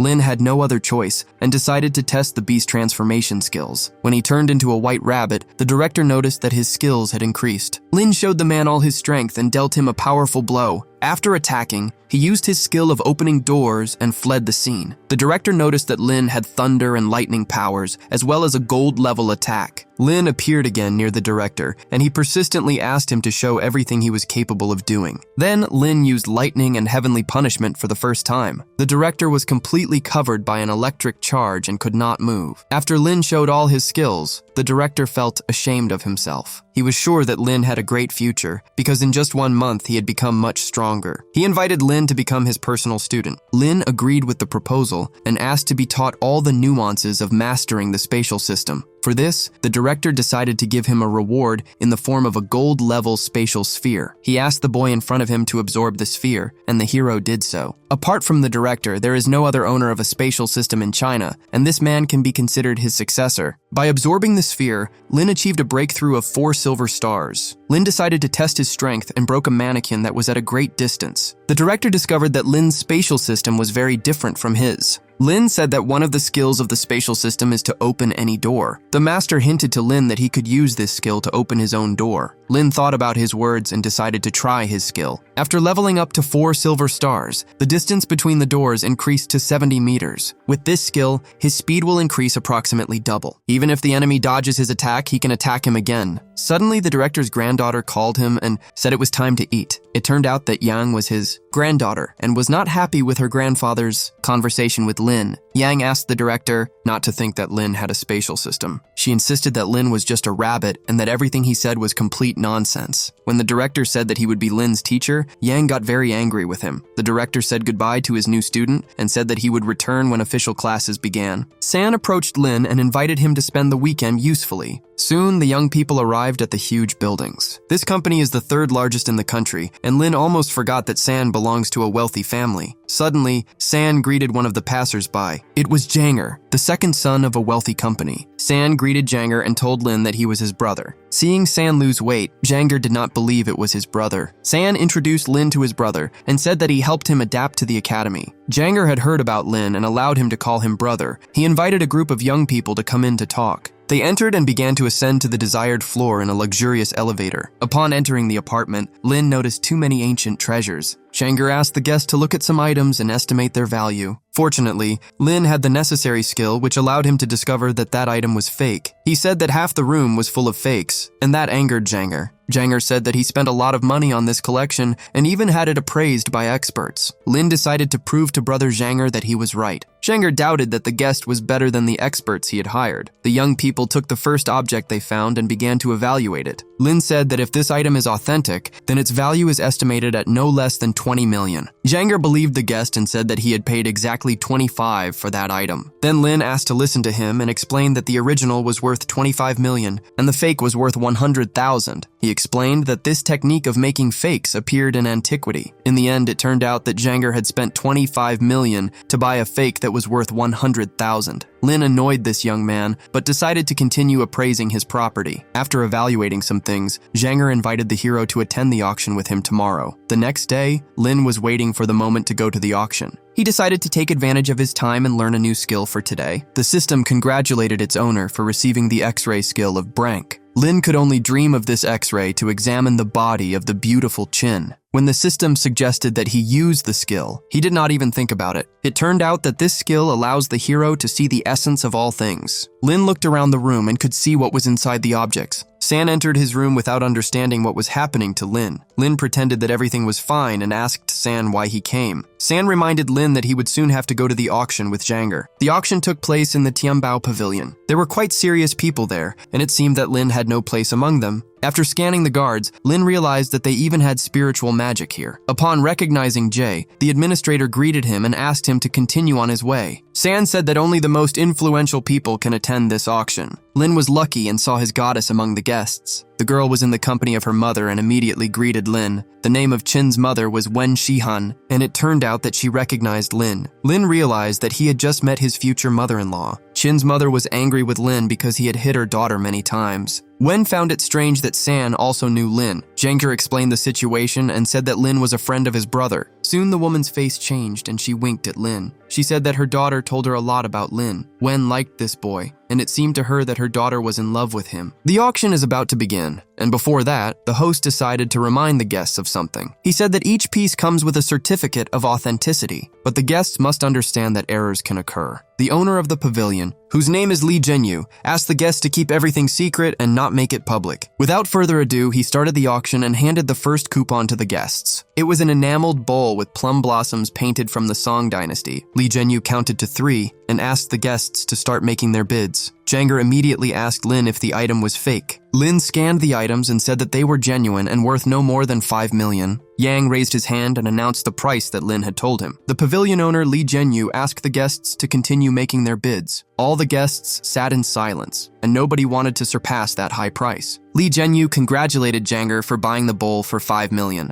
Meanwhile, the host announced a new lot for 300,000. After looking at this object, Lin discovered that it was fake. Then Lee Jinyu showed the landscape and announced the starting price of 400,000. Lin could easily determine whether an item was authentic or not. After selling the small lots, Lee Jinyu moved to his favorite part. He said that now the guests would see an object worth no less than 100 million. All those who were there became interested in this proposal and followed the host. Lin got bored and asked Janger if there were gambling games in this building. Lin thought that this event was a good opportunity to try his luck. Later, one guy greeted Chin. According to him, he and the goddess had known each other for a long time. Suddenly, Lin gently touched her hand, but the men did not like it. Lin grabbed her hand and anxiously asked Chin where she had been lost. At that moment, Chin could not recover from the shock that Lin had helped her get rid of her boyfriend. Sangha was angry because this young man was getting under his feet. He asked his assistant to get information about Lin. The heroes were also interested in the slot and followed the crowd. Lin kept looking around and could not understand if the annoying suitor had left. Chin gently pushed him away from her and promised that next time she would cut off his hand. When Lin justified his actions, the girl said that he should have warned her about this. Soon, all the guests arrived at the huge, multicolored stones. After scanning the stones, Lin realized that they were nothing more than ordinary trash. The mines from which these stones are extracted are called quarries, and the extracted stones are called material or merchandise. Few people manage to appreciate their authenticity and value, and thus the gambling business associated with stones was born.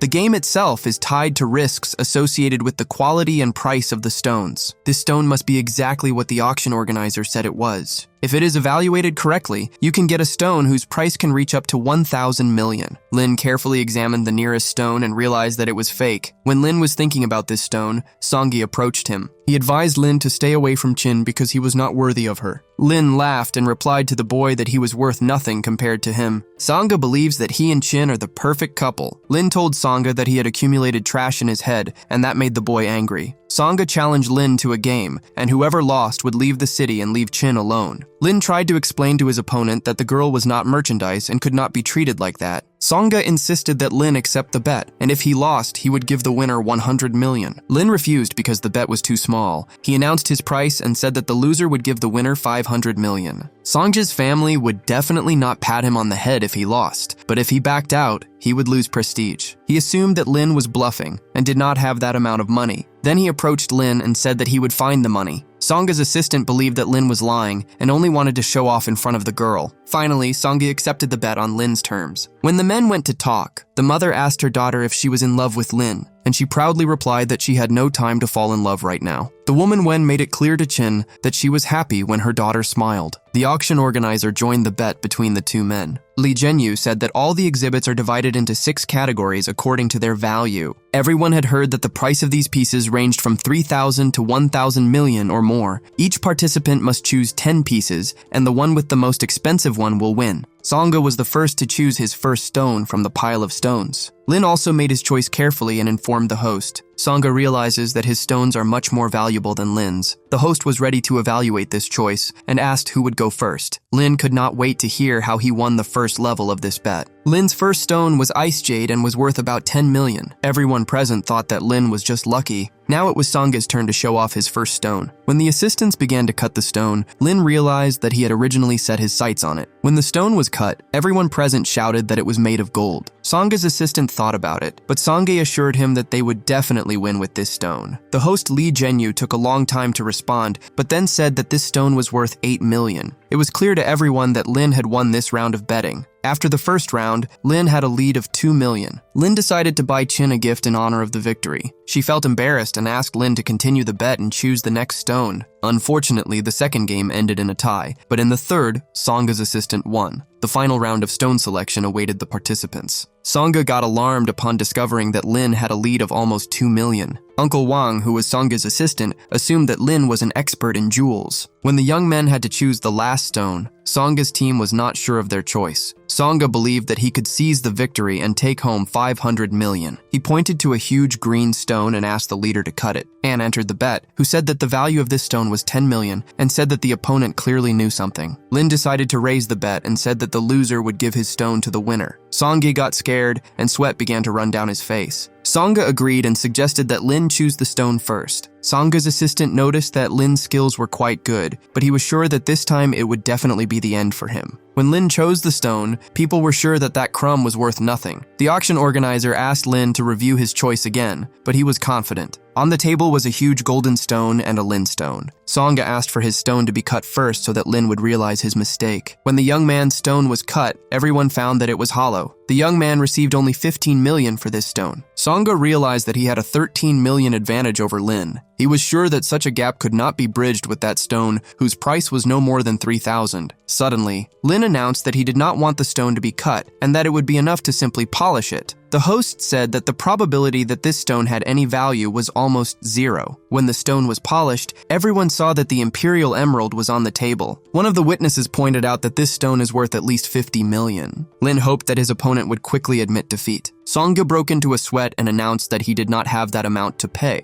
Then, one of the people asked Lin to sell this stone for 60 million. The participants began to raise the price one after another, and now it has grown to 80 million. The auctioneer was willing to give Lin 100 million and buy the rest of the stones. The hero agreed with the host because it would save him unnecessary trouble. Lin realized that only one last stone remained where the pile of stones had been. Chin thought that Lin wanted to give her the red jade, but Lin gently pushed her and approached Aunt Wen. He gave this red jade to his beloved's mother as a token of their first meeting. The future mother-in-law thanked Lin and said that she liked him at first sight. Meanwhile, Songa asked his father for help to pay the bet. The father, amidst fights and shouts, helped his son and transferred the required amount. Songa promised that in the future he would definitely take revenge on Lin for this situation. He paid Lin the lost debt, and for now the matter was closed. Lin was happy to be able to earn 600 million in one day. He remembered his dragon egg that needed to be incubated. Lin realized that that money would not be enough to buy spiritual spheres for the egg. Jenger thanked Lin for this wonderful evening. Lin turned to him and said that he had a small request. Lin asked Anne to help him acquire spiritual spheres with the money he earned. Jenger said that that money would not be enough to buy the spheres of the spatial system. He added that if he could find something suitable through his connections, he would definitely let Lin know. Lin decided that he would rest in this center for a couple of days. He woke up the next day and called an assistant to extract the skill. He was granted the SS rank transformation skill of the legendary rabbit that gains power from the moonlight. Lin found it strange that he had not received a rank E skill even once in the last few days. With the skill he acquired, Lin can transform into a lunar spatial rabbit. Lin was eager to try his new skill as soon as possible. When he did this, he realized that the transformation required quite a bit of energy. Lin wondered how long he could last if he used the skill during the full moon. The system reported that with maximum energy output, Lin could only last 1 minute. Soon, the assistant decided to thank his master for his service and granted him 4 more minutes for the skill. 2 days later, that many people were returning to the academy that day because classes had started. But suddenly they met a strange girl who asked them for help with her luggage. It was Lin Yun, who had 9 golden stars and a shadow system. The girl was sure that these 2 guys were doing everything they could to get her attention. She boldly asked them to carry her stuff downstairs. The main character replied sharply, saying they weren't her servants. Then she acted like the politest girl ever and asked for help again. This time, the hero decided to lend a hand and took her bags. On the way to the dorm, the girl wanted to get to know them better. She said her name was Lin Yun and that she was a third-year student. San told his friend that this girl was the biggest beauty in town. In Lin's opinion, she looked nice, but still wasn't as great as his beloved goddess. Lin Yun left the guys and went to talk to the commander. At that moment, someone's underwear fell on San from above. Lin apologized and said she'd return it to the owner. The next day, the students sat in their first class, which was about spiritual animals. The main character was bored in class because he already knew everything about the animals. The lecture lecture was given by a famous Chinese professor of spiritual beasts. The hero thought no one understood spiritual animals as well as he did. He started writing down the lesson topic and noticed a few mistakes. The professor saw this and asked what he was writing in his notebook. When the professor took Lin's notebook, he asked for his name. The old man was confused because the main character thought one animal wasn't nocturnal. Lin stood by his opinion, saying those animals have bad vision in the dark, and you'd have to see it yourself to know. The professor explained that scientists believe this animal is very active at night. The other students were confused about why. Their famous professor was discussing this with Lin. Sima didn't like it and asked the professor to get back to the lesson. The professor told the other students he was talking to Lin about some errors in the textbook. He decided to let the annoyed students leave so they wouldn't distract him from his talk with Lin. He said a mistake they didn't catch could cost someone dearly and would weigh on his conscience. The next class was math. The main character was happy there was an empty seat next to his beloved. Then Yang came up to Lin and asked him to sit with her so she could explain some topics. Yang let Lin sit somewhere else, but she was quietly upset. After a while, martial arts training started. Before the class began, Lin asked Yang why she was following him. Lin didn't like it because if this kept up, the goddess wouldn't want to be with him. It turned out this subject would be taught by the group's mentor for the month. Teacher Han said that before training started, each student had to show their strength. The first was the goddess Qin, followed by Yang, and both girls did well. When it was Lin's turn, he got nervous because he didn't know how to show his strength. Han asked him to turn into a rabbit and promised no one would laugh. For the first time in front of others, the main character had to transform into a lunar rabbit. When blue energy covered his body, everyone was completely shocked. In this form, Lin could jump as high as possible and break anything in his way. Even the guys wanted to touch his ears. Yang was happy her grandfather had found such a good-looking guy for her. The teacher stopped Lin and asked Sima to go next. Sima wanted to put on a more exciting show than Lin. He was sure his eagle transformation was way cooler than a rabbit. But unlike Lin, the girls didn't gasp at Sima's transformation. A debate started between Sima and Lin, but the teacher stopped them. She said she'd seen all their skills and would make a personal training plan for each student. As a warm-up, she asked them to run a couple of laps. Then she changed her mind and told them to run until they reached the gold physical level. Sima called out Lin for not running, but the hero said he wasn't one of those people below gold level. Hearing this, Han decided to check Lin herself. She took his hand and started reading his aura. She couldn't believe how fast Lin's strength had grown since their last meeting. She told Sima that Lin had reached gold level and didn't need to run. When Sima went to run, Han told Lin about a competition in 2 months. Lin remembered the deputy head had already guaranteed him a spot in it. Han added that someone else in their class was also competing. When Lin asked who the lucky guy was, Han told him about Fatty San. She said San's skills would make him a great support player. The main character thought it would be a team competition and asked the teacher for more details. Han said each team would have 6 people, with 6 individual matches and 1 team match. Each team could bring a few backup players. Han was sure San's strength would be key for Lin in the team competition. She added that San's skill only lasts 2 minutes, but that would be enough. The teacher hoped her students would at least get second place. The hero realized the other side was too strong, so Han gave up early. She said the opponent was Jiang Hu, who had 3 platinum stars and a destruction awakening. According to her, he was the top contender to win. It seemed the deputy head didn't want Lin to compete, but to learn from the best player. Lin's current level was silver, but his physical condition had reached gold. He had 2 months to hit gold level. At the end of the talk, all the students finished their run. Han said that once they improved their physical condition, it would reduce the side effects of other people's skills. Training ended for the day, and Han asked Lin and San to come to the training field that night. The heroes didn't know why, but thought it was about the upcoming competition. When they got to the field, Chen Long, who had 1 platinum star in a space system, called them out. Chen Long scolded them for going to the wrong place. With him was the beauty they'd met on the street. When introducing the new members, Chen Long said he had 1 platinum star, and Lin Yun had 9 gold stars. The main character said he had 4 silver stars and a transformation system. When San talked about his 2 silver stars, Chen Long laughed. The mentor Han arrived and decided to test her students' skills. She wanted to do this so there wouldn't be any mistrust among them because of their abilities. The main character didn't like having to compete with platinum and gold levels. Since San was a support player, he didn't have to fight and could just show his skills. San showed his abilities to Lin Yun, and her whole body glowed as her strength increased. Seeing San boost his power, Chen Long said he'd be useful for their team. Chen Long suggested Lin spar with the lowest ranked backup player. This was Dai Biao, who had a 5 gold star transformation system. The main character still felt uneasy because the power gap was big. Still, he decided to give it his all and strike his opponent. He used his rabbit transformation and did a rabbit kick. During the spar, Dai Biao realized Lin wasn't at silver level. None of the others could believe a guy with silver stars beat Dai Biao. Dai Biao admitted Lin's skills were good but said he'd still lose. Lin pointed out that his opponent had strong defense and his hits didn't do much. Daibiao used his transformation skill and got much stronger. As the spar went on, Lin found it hard to break through his defense. He decided to find Daibiao's weak spot quickly to win. When he hit Daibiao with his skills, his opponent froze. After finding Daibiao's weakness, the hero kept attacking. Daibiao used a speed move and hurt Lin. The girl Wang, who had 7 gold stars, was worried about Lin, who was hurt. She went to him and started healing his injuries. After that, the spar between Daibiao and Lin continued. Lin used his Lunar Rabbit skill, boosting all his stats by 120%. Then all the girls there cheered for him and wanted him to win. After transforming, the power gap didn't shrink much, but it was enough. The hero hit Daibiao, knocking him back a distance. Daibiao crashed into a wall, breaking it, and realized he'd lost. He felt bad for losing to a guy with 4 silver stars. After the spar, the main character offered his hand to help Daibiao up. Getting up, Daibiao accepted his defeat. Daibiao praised Lin, saying his strength and speed weren't enough to beat Silver. The girl Wang came back to heal Lin's injuries again. The teacher Han asked everyone if they had any issues with Lin's strength. The team captain Chen Long said without a doubt that Lin was on their team. The hero struggled to handle gold levels and didn't know what to do against platinum. Han gave Lin several spiritual orbs as a reward. She hinted he could contact her anytime for personal training. The next day, Lin realized the orb's effect was too weak, so he gave them to an egg. After that, San called and said Janger had gotten some gold orbs. San couldn't meet his brother because he was busy with his girlfriend. By then, the two had started a romantic relationship. Lin wanted his moment to come and for the goddess to care about him too. He decided his career came first and went to Janger for the orbs. When he got to the spot, a stranger was following him. The man told his boss he'd found the target and was ready to act. The boss told him to wait until the hero was alone. Without anyone watching, Janger gave Lin hundreds of gold and platinum orbs. Sadly, he still hadn't found orbs for the space system. Lin thanked Janger for the help, as getting so many orbs wasn't easy. Janger promised to keep looking for space and thunder skill orbs. When Lin left Janger, he noticed the academy was tailing him. As he stepped outside, the followers got the order to move and surrounded him. Lin played along, acting scared of the situation. It seemed the followers wanted the box with the spiritual orbs. They took the orbs and put the box on the guy's head. After a while, the group dragged Lin to an unknown place. They took the box off his head, and Uncle Wang appeared. The hero wanted to know what tricks this man had up his sleeve. Looking around, Lin saw the same man sitting at a table eating fancy food. The hero told Sangye this felt like a kidnapping. Sangye offered Lin a deal, saying he saw Lin was a good fighter. For his work, the main character would get half the profits. When Lin didn't agree, Sangye told him to think about his tough situation. Then Uncle Wang showed up, giving off a special energy. Lin hadn't noticed before that Uncle Wang seemed like a platinum level with an electric energy system. Sangye said the old man was upset about the money he'd lost and needed to fix it. Lin said he didn't have that money anymore because he gave it to Janger. Suddenly, a loud explosion happened in the room. It was Chin who came to save her beloved. Lin didn't understand why San brought Chin to such a risky place. The girl was clearly worried about the main character and hugged him. Lin hugged her back and promised not to worry her again. Sangye was jealous and asked Uncle Wang to deal with this guy. Uncle Wang used his skills again, and his body sparked with electricity. He realized there was not only his energy in his body, but someone else's too. He blamed Lin, but the young man hadn't done anything. The academy director walked in with San. The director arrived just as Chin and Lin were hugging. The academy director thought he'd been called for something urgent, but realized it was a small matter. Chin asked him not to overthink the hug. Lin couldn't help but take Chin's hand and ask her to be his girlfriend. Before the goddess could answer, Sangye got mad at Lin again. He threw a chair at the hero, but the couple stayed hugging, reacting in time to throw the chair back at Sangye. After that, Lin proposed to Chin again, and she agreed to be his girlfriend. Lin asked his girlfriend to ignore Sangye, saying he'd definitely deal with him. The main character turned to Sangye and asked to go back to their earlier talk. Sangye was shocked and admitted defeat, saying Lin could take everything he had. The main character said he didn't care about Sangye's pathetic life. He just needed money. He took Sangye's phone and made an important call. It turned out he called Sangye's father, who clearly wasn't happy about it. The young man told him his son was in trouble and asked for 1 million as a ransom. When Chin asked why the amount was so high, Lin said it was his wedding gift. Chin felt embarrassed and said she wasn't ready to be his wife yet. Sangye's father said his son's life wasn't worth more than 1 million. He also said he wouldn't pay 1,000 million because he could just have another kid like Sangye. Lin started negotiating and offered 900 million for Sangye. Director Yang took the phone from Lin and began talking to Sangye's father. Sangjian was the president of a big company. The director told him that Sangye had caused trouble with a student, so there was a price to pay for it. Sangjian said he'd pay 2,000 million if this didn't get out. The director agreed and said if it happened again, Song's company would be shut down.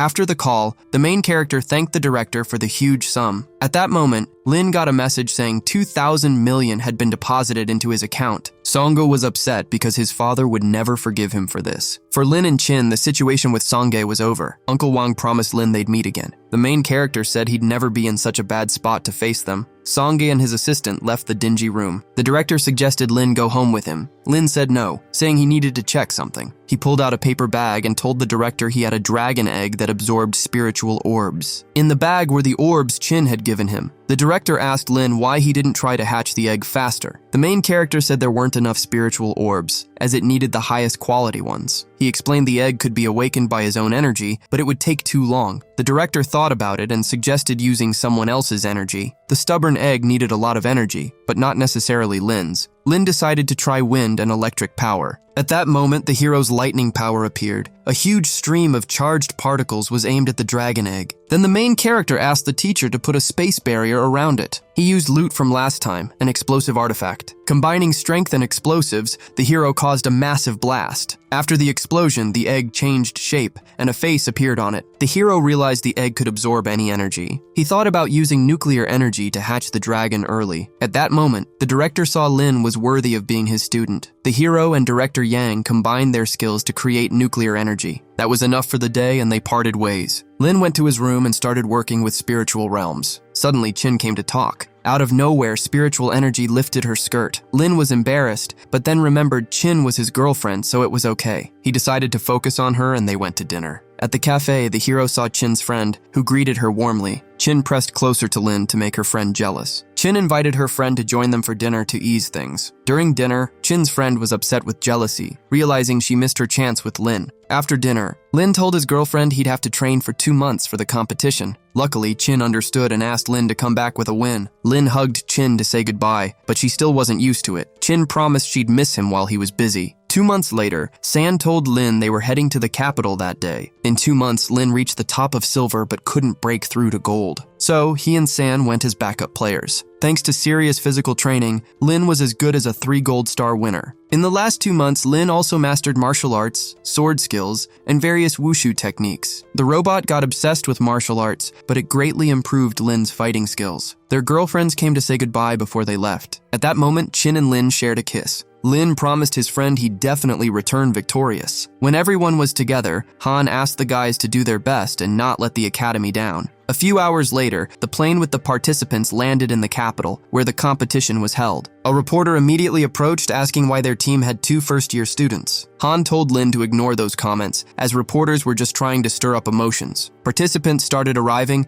and 7 teams gathered. Han asked Lin why he chose their academy. After a short talk, she announced that 8 teams, not 7, would compete this year. Han suggested discussing details at a meeting and warned it wouldn't be easy to deal with these teams. All participants went to the conference room for a meeting. Han announced there would only be 2 rounds this year. The first round would have 6 individual matches and 1 team match, with 5 points for the team match and 1 point per individual match. Based on final points, the top 4 teams would advance to the finals. Han said some participants, like Lin, would fight in individual matches. Lin suggested the matches were like horse races, and the order just needed to be right for a weaker team to score points. Han said the group match with the other students would happen next. She was confident her team could score at least 4 points in the group match. The leader believed San's strength made them nearly unbeatable. Han said she had all the needed info on their opponents. The director ended the meeting and told the students to rest and gain strength before the competition. Everyone left and Lin stayed alone with his thoughts. He called the robot to awaken a skill before the competition. Lin got a D-rank skill for flying vehicles, which was useless to him. With this skill, he could control any type of aircraft. Lin hoped for a skill to boost him to gold. Upset, he went to his room. As he left the conference room, a girl threw herself into his arms. It was Chief Shen, but it wasn't clear why she was there. Shen said she was at the competition for security duties. Suddenly, Lin noticed an unfamiliar guy staring at him behind Shen. This was Shen's nephew, and Lin's main opponent, Zhang Hu. Zhang Hu had 3 platinum stars and a rare destruction-type awakening. Lin remembered that, according to the data, Zhang Hu was his main rival. Shen scolded her nephew and told him to call Lin uncle. Zhang Hu got alarmed and wanted to test Lin's skills first. Shen told him to stop showing off and not be rude to her old friend. To calm Shen, Jiang-Hu sighed and called Lin uncle. Lin laughed at the young man and told him to leave because the adults needed to talk. Shen explained Jiang-Hu wasn't her real nephew. They just grew up together. Jiang-Hu's grandfather was the deputy head of the capital's academy and a friend of Shen's grandfather. She added she came specifically for Lin. She had many questions about helping spiritual animals. She suggested they discuss it at a nearby cafe. San showed up at the same cafe and accidentally saw Lin. At that moment, the hero was with Shen in a slightly awkward position. San started threatening Lin, saying he'd tell Chin everything. Lin explained he was just working with his student. He introduced San to Shen, saying she was his friend from the academy. Shen revealed she was the head of logistics, a special squad, and also Lin's student. Lin decided to stop answering questions for the day, and Shen promised to cheer him on at the competition tomorrow. The next day, the competition began, broadcast online and on TV. Chen Long told his team to prove they were the best. Yang's team watched from the side, clearly unhappy to see them. Yang said Chen Long's team couldn't win a prize 2 years in a row, which made Chen Long mad. A heated talk started between the young men before the competition even began. None of the students stepped in, just watching quietly. The main character stepped out from the crowd, turned to his nephew, and started teaching him how to speak to elders. Shen appeared right away and told her nephew not to make trouble out of nothing. She wished Lin luck and went to cheer for him. The competition host, Liu Mengni, spoke up and invited the first team from the Capital Academy. Next was Chen Long's team from Shanghai. As everyone took their seats, Lin noticed San was nervous. Liu Mengni introduced the judges, including Bo Yang, China's famous Shield, a special guest judge. The main character never thought he'd meet such big names at these competitions. Among the judges was Shanghai Academy's director Zhang Jie, sitting next to Situ Wei, Beijing Academy's director. Situ Wei took the mic and declared the competition open. Fireworks lit up the competition area after his words. It was Lin's first time at a competition this big. The opening match was between Beijing Academy and Jinmen Academy. Jiang-Hu charged at his opponent with full force. He was upset after meeting his uncle Lin. His opponent Xiao chose to lose gracefully and shot a firebolt from himself. Jiang-Hu called it a weak attempt and said the match was over. When Xiao gave up, he hoped his aunt would see his performance. When he turned and found her in the stands, he saw she was with Lin again. The scene made Jiang-Hu furious, and he promised Lin would face consequences. At that moment, Lin felt this hostile energy. In the second round, one participant gave up after a strong hit. Han thought Jiang-Hu was the only platinum winner on their team. She explained they'd face 2 platinum opponents. The opponents were stronger than expected,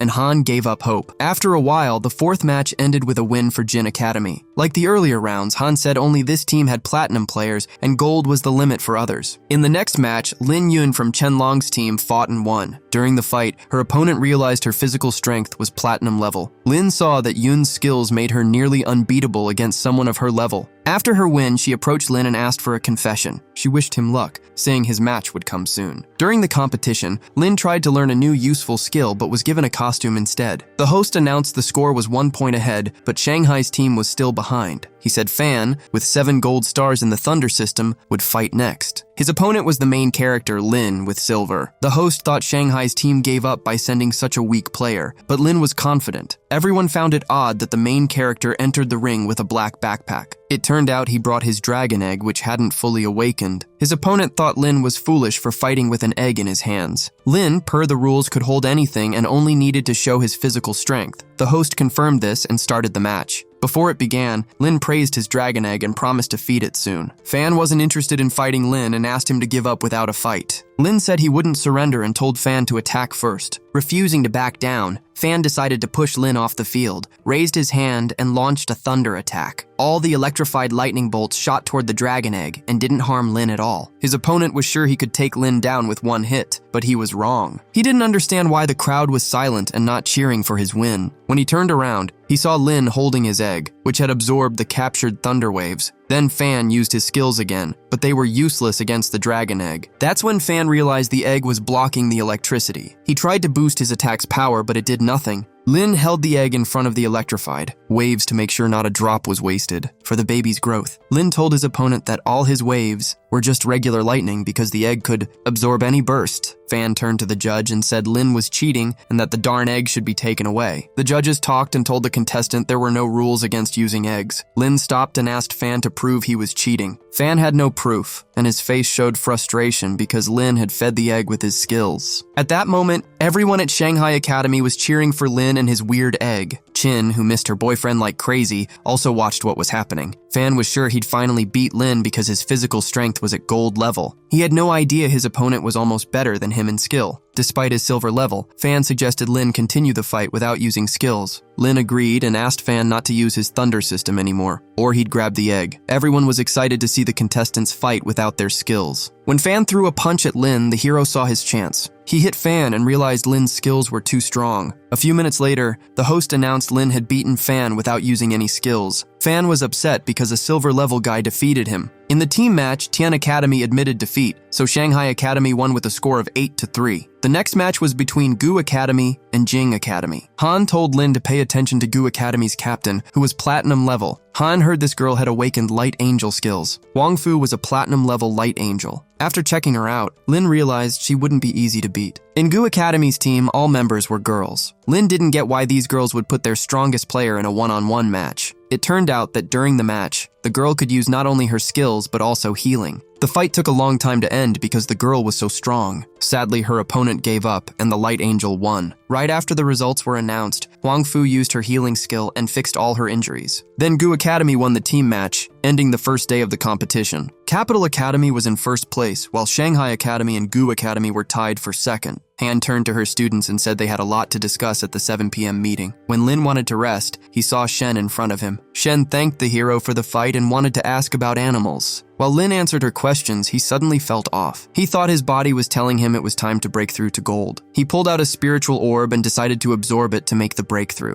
He did it, reaching 2 gold stars. Not only did the hero's spiritual power increase, but new skills appeared too. On top of that, Lin was advised to use cosmic system energy to form an invisible shield around his body. Lin guessed he'd finally awakened the thunder system. San felt upset for being the only participant left with silver stars. Han suggested getting back to the competition and discussing the teams they needed to beat. She said if Gu Academy kept going like this, they wouldn't survive meeting Shanghai Academy. The girls at Gu Academy were strong, but despite being platinum, they had weaknesses. Han said these girls couldn't fully use platinum, and once their top player was out, the rest would be easy to handle. Han asked her students to win at least one match. She told them not to go all out and just aim for the top 4 for now. During his break, the main character decided to call his girlfriend Chin. When Chin picked up, her phone accidentally fell, catching her in the shower, and what Lin saw surprised him. He moved on and told her he'd broken through to gold. Oddly, Chin got mad at Lin and abruptly ended the call. The next day, the team competition continued. The rules changed, and now participants couldn't use weapons without permission. If someone needed a weapon, they could ask and take one available at the stadium. Lin realized these changes were because of him feeding his egg. Before the match, he decided to wake the robot and accept today's skill. The robot gave him a C-rank aura enhancement skill. He'd waited a long time for this skill. When he got it, he didn't need it anymore. Still, he decided to use it and activate it to boost his aura. At that moment, he hit a 3 gold star breakthrough. Han saw his progress and couldn't believe she was working with such a strong student. Today's first opponents were Lin and Chen Ji. Lin asked the host if he could bring his protection, but she said no.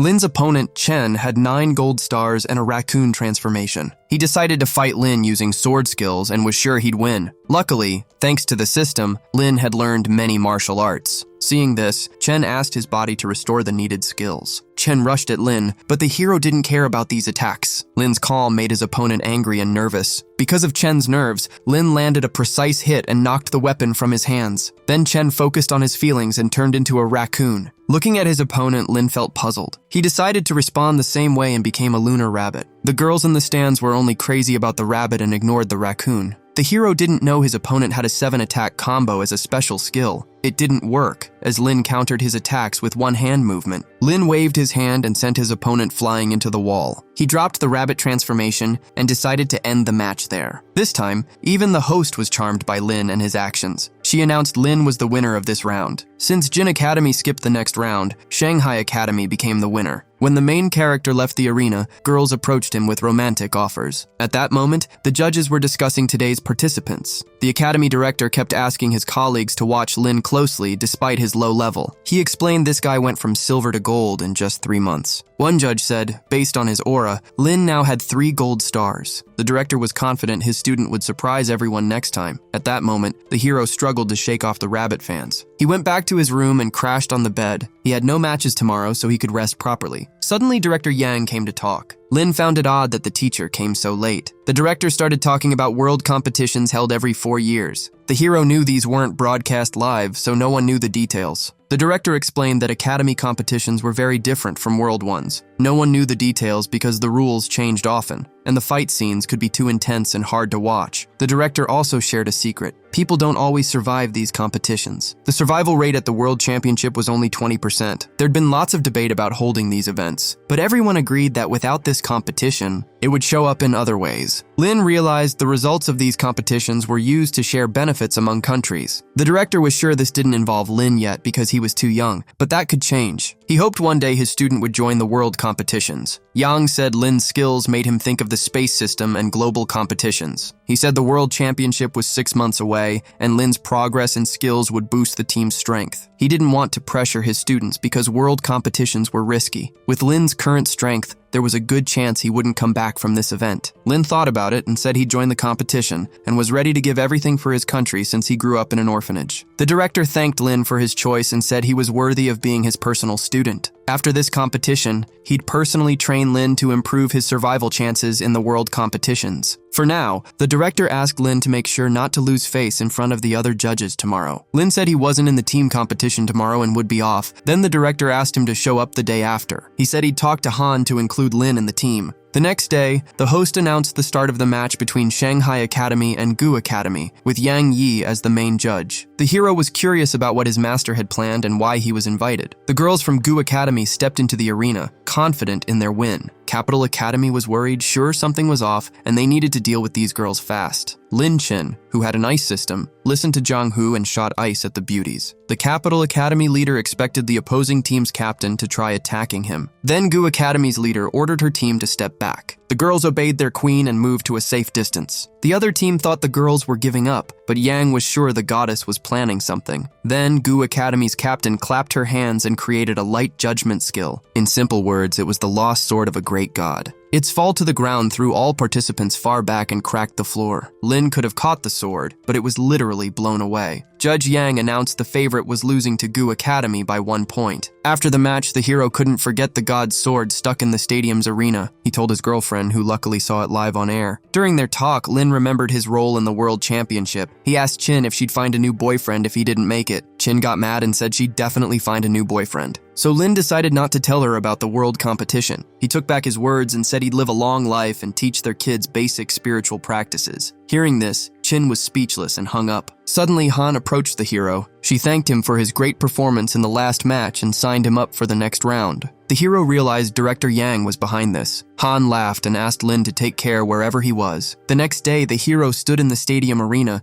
waiting for his opponent's move. Lin's opponent was a serious platinum-level player who could take him down. This guy asked Lin to turn into a white rabbit, but the hero refused. Lin firmly decided he wouldn't become an animal or lose. No one expected Lin to use thunder skills at that moment, and nobody could have guessed he had them. Lin focused his power and covered himself with a charge of thunder and lightning. His opponent was fooled, thinking Lin only had transformation skills and nothing else. The hero unleashed a heavenly strike on his opponent, who was totally confused. When Lin used both the thunder and space systems, the judge's jaws dropped in shock. Now Han understood why the director wanted Lin to sign up for today's match. Even Lin's team couldn't figure out how he had so many skills. Han calmed her students and said this ace up their sleeve put them one step closer to victory. One spectator named Shindao called a serious guy. He told the guys to get ready for action because it looked like they'd need to take Lin out. At that moment, the TV announced Lin had won the match. The whole crowd stood up clapping and snapping photos of Lin, and Director Yang stepped into the arena. This time, the hero was beyond thrilled about his win. The director invited the student to join him for a talk. Using a space transformation, Yang touched Lin, and they were whisked to an office. A third person appeared with them, and Lin got nervous about the situation. The judges praised Lin for his perfect mix of skills. They wanted to convince Lin to join their team, saying he wouldn't reach great heights with the academy director. The director believed no one but him could teach Lin how to use the space system. One judge told the others to hush and get to work. He explained that since Lin had shown all his skills, his life was now in danger. From that day, a hunt was on for him, but the director promised to assign personal security. The director called for the security guard and Shen walked into the office. She promised she'd be with Lin 24/7 from now on. She put handcuffs on him and chained them to her hand. She figured while guarding him, she could ask all the questions bothering her. Luckily, Lin Yun came to his rescue and freed him from the cuffs. The heroes rushed to the meeting where Han was already waiting. Han announced their rival wasn't simple, but reaching the finals was still very possible. She shared the lineup for team and individual matches, and Lin was in both. The girl picked the strongest, but the opponent's level was still higher. The girl believed that with Lin's help, they'd win and become the top academy. Shanghai Academy's leader urged her participants to aim for victory. The next day, the host announced the competition's start and invited the best teams to the arena. Right now, Shanghai Academy is 2 points behind Beijing Academy. In the first match, the capital team's leader faced Chen Long. This was their third meeting, and each time Yang Jiang reminded Chen Long of defeat's bitter taste. Chen Long was sure that even if he lost, his team would get revenge on their rivals. A real fight of the century broke out between the team leaders. The capital team's leader gave off a fierce aura. Yang's skill started to wear down Chen Long's body, and if it kept up, Chen Long would face serious trouble. After thinking it over, an exhausted Chen Long admitted defeat. He was certain his team still had every chance to win. In the second round, 2 platinum-level beauties faced off. The capital team used ice and snow techniques.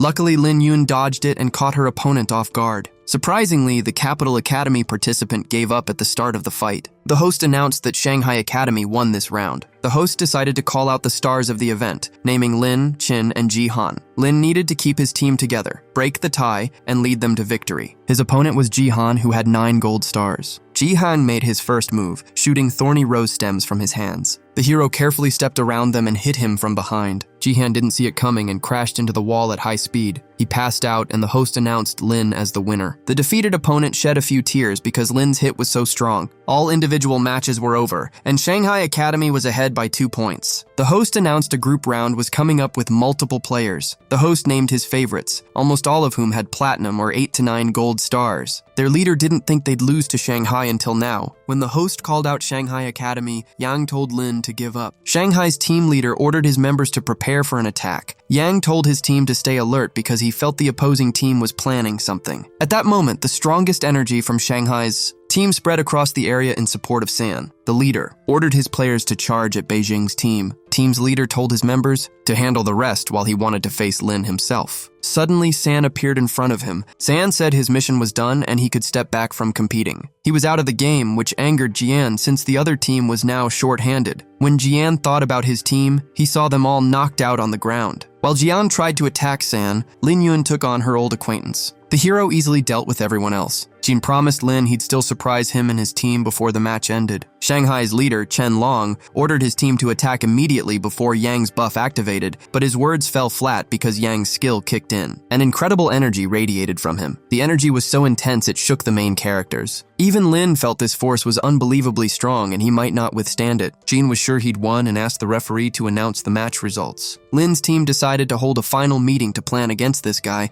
but suddenly everyone saw Jian's energy get absorbed and neutralized. It was the hero who didn't let Jian's earlier attack beat him. He told the guy the competition was still on because he was still standing in the ring. The judges told Jian that Lin was right, and thanks to his skill, he stayed standing during the attack. He teleported upward, avoiding Jian's strike. According to the rules, this was fair. Jin forgot his opponent could teleport. The hero had plenty more tricks and strategies to win. Lin realized that if the fight dragged on, he'd be the first to run out of energy. He wished it was night so he could use the Lunar Lion's power to have a shot at winning. The hero didn't care if he won or not. His main goal was not to give up in this tough spot. He decided to try anyway, and teleported into a lunar rabbit and lion. Even the host fell over in shock at another of Lin's transformations. With fierce energy in its eyes, Lin asked the robot to calculate how long he could last using all his strength. The assistant told Lin the skill would last 2 minutes, but if he saved energy, it could last 10. The hero chose to act in energy-saving mode. His first attack in this mode did serious damage to Jian. Jian realized Lin's strength was at least platinum level. He decided not to waste time and wanted to attack Lin quickly to end this challenge. The hero used the space system and activated a space shield. The hero's strength matched his enemies. Jian's skill nearly broke Lin's space shield. One more attack like that and it'd be over for the hero. Seeing Lin in trouble, his teammates called for the coach. Han thought Lin was strong and believed in his power. Jian told his opponent to admit defeat and end this nonsense. Lin had no plans to give up and believed the battle was just starting. He created a portal to trick his opponent. When Jian realized this, he shot an electric charge at Lin. Lin dodged his opponent again and used his portal skills. Jian was mad because he couldn't get to Lin. Now he was constantly in the hero's sights and couldn't do anything about it. Then the hero caught him off guard and landed a rabbit kick. It was only today that Jian realized he'd never dealt with a space system before. The power gap was too big and his attacks only did minor damage to Jian. Plus, Lin was almost out of strength. Jian was sure Lin's spiritual energy was nearly gone. He rushed at the hero, thinking he was about to win. Jian was mad because Lin just walked away without letting him land a single hit. He was so angry he slammed the ground, sparking his electrification skills. Jian told Lin to wait because they'd definitely meet in the finals. Lin laughed at Jian and said he might not make it to the finals because Gu Academy's girls were too strong. Jian won this round, but not by much. The team leader told Lin this match was needed for points, as they'd definitely win the next round. The girl Wang approached Lin again, worried about his health. As she checked on him, Lin passed out and fell to the ground. When he came to, everyone saw his nose was bleeding. The healers started helping Lin recover and heal him. Leader Han explained that Lin's spiritual energy was drained. When Lin fully woke up, a girl from Gu Academy approached his team, turned to Lin, and asked to talk privately. The talk happened with Han present, and the girl asked Lin for a favor. She wanted him to admit defeat in the individual match between their academies. She explained that Lin's skills could block hers, and she wanted to secure a win. Han ended the talk, saying their team would definitely think about the decision. The Gu Academy girl said she had one more request for Lin. She was actually a fan and came not for this proposal, but to take a photo with him. Lin agreed to her request, and then more girls approached him. This was all broadcast live on TV, and Chin was watching. Lin realized if his girlfriend saw that video, they'd break up for good. He decided to draw today's skill, and the robot congratulated him on getting a rank 200 skill. This skill would alert Lin to spiritual energy changes within a 100-meter radius. Now no suspicious person could get close to him. He activated the skill and felt strong spiritual energy vibrations in the captain's room. Learning the skill was interrupted when Shen showed up. Lin invited Shen to come with him and test his skill. On the way, she told Lin she knew someone might be after him. The hero said he planned to use his power to draw the snake out of its hole. Lin joked with Shen, saying they were being watched right now. When Shen looked behind Lin, she saw two girls. Lin said they'd been followed since the start of their trip. He decided to find a quieter spot to deal with the girls without prying eyes. After some distance, the girls approached Lin and said they were fans who just wanted a photo with him, but Lin insisted they were following him on someone's orders. He said their hands looked like those of weapon handlers. Lin also noticed one girl had a dagger on her leg, and her eyes showed X-ray skill. After hearing his observations, Shen fully agreed these girls weren't who they claimed to be. The girls stopped hiding since the hero had completely exposed them. They were a 6-star platinum snow leopard and a 5-star platinum shadow cat. One pulled out a bloody dagger and started threatening Lin, making him nervous. Lin was their target today, and they needed to catch him by any means. Shen told Lin to be more careful and wanted to handle it herself. When both girls attacked her at once, Shen began transforming into a demon. She countered the poison from their daggers and was ready to take them down. Using her dangerous skill, she knocked them to the ground. The academy director appeared right away and told Lin to hand over these mercenaries. He insisted Lin return to the academy immediately because his life was at risk. Before leaving, the hero decided to take the mercenary's dagger for himself. At that moment, Shen got a 4 gold star breakthrough. Lin and Shen headed to the participants' dorm. The hero got worried because his room's door was open. When he entered, he saw Chin sitting on his bed holding a gift. He thought she missed him, but she said she came to cheer for the academy. As a gift for her boyfriend, she made cookies with his portrait. Lin wanted to hug her, but she refused since they weren't alone. Lin introduced Chin to Shen, who said she was the head of the special department. Shen added she was responsible for Lin's safety during the competition. Chin started to suspect her boyfriend was in danger. The hero tried to downplay it so she wouldn't worry again. Lin hugged Chin and promised nothing bad would happen to him. He said he'd be fine before their wedding, but Chin refused to marry him. Suddenly, they heard a noise suggesting someone was trying to enter the room. It was Director Yang who wanted to talk to the hero. During the talk, the director said the mercenaries were part of a group called Black Rose. All members of this group were women tied to high-profile crimes. Today, the heroes reached platinum level, but this group had even stronger girls. The director added that before they could uncover anything, they were poisoned. Lin realized there was a traitor among them, as the girls always escaped punishment. The director agreed and said the enemy had infiltrated their circle, so they needed to stay on guard. Before the talk ended, Chin told her boyfriend she was heading back to the academy. She explained her frustration, saying Lin needed rest before tomorrow's finals. The hero no longer cared about the competition, as protecting his girlfriend from mercenaries was more important. He promised himself he'd work to get stronger from that day on. The next day, the final competition began, and the host announced the team lineups. Beijing Academy and Gu Academy would compete first. 1,000 viewers sat in front of their TVs watching this epic battle. If Gu Academy won, the hero's team had a good shot at winning the whole competition. Plus, with the new rank 200 skill, their chances grew. The Gu Academy girl used her light judgment spiritual skill again, hurling a golden sword to the ground. Xianggu wasn't simple and countered with a dark star skill. As their skills clashed, all viewers noticed Jian had gotten even stronger. It'd be tough for the hero if Jian won and kept fighting him. Jian made a sneaky move and attacked the Gu Academy girl. The crowd cheered, and the host congratulated Beijing Academy for earning their spot in the finals. Neither Lin nor Han were thrilled about facing Beijing's team. Lin realized his team was weaker than Beijing's. Suddenly, he got curious and asked Han about today's date. She said it was the 15th, and Lin realized the moon was nearly full. The host announced Gu Academy took third place, and the remaining teams would face off in the finals. In the first match, team captains Chen Long and Yang would compete. Han was sure the end was near, and their victory wasn't far off. At that moment, Chen Long Lin unleashed an explosive skill and charged at the young man. The two met face-to-face using their best skills. Yang announced he'd achieved another major breakthrough just days before the finals. Right then, Yang decided to test his new skills on his opponent. In response, Chen Long focused his strength and used the spiritual tripod skill. Han's team thought it was better to admit defeat, but Han had faith in Lin. She knew if Chen Long gave up, he'd never forgive himself. This fight was definitely not going to be easy, because Yang's advantage was his physical strength. Yang's hit knocked both opponents to the ground, and they couldn't keep fighting. Jian was thrilled that Chen Long had so much power. The host announced that, for the first time ever, the competition ended in a tie. The team's healer realized their captain couldn't join the team battle. Chen Long apologized to his teammates for being too impulsive, but Lin calmed him down. The hero said that as long as he was there, their team would never lose. Hearing this, Yang said Lin was getting too confident. Since Lin didn't back down, Yang was determined to teach him a lesson. Lin promised he'd handle Yang and prove his strength soon. Han thanked Lin for not being scared of the competition and being ready to go all the way. Lin turned to the girl Qin and asked her to take charge. He had a plan to take over the other team's leadership. His teammates didn't believe he could take on Jian. The host announced the game was open,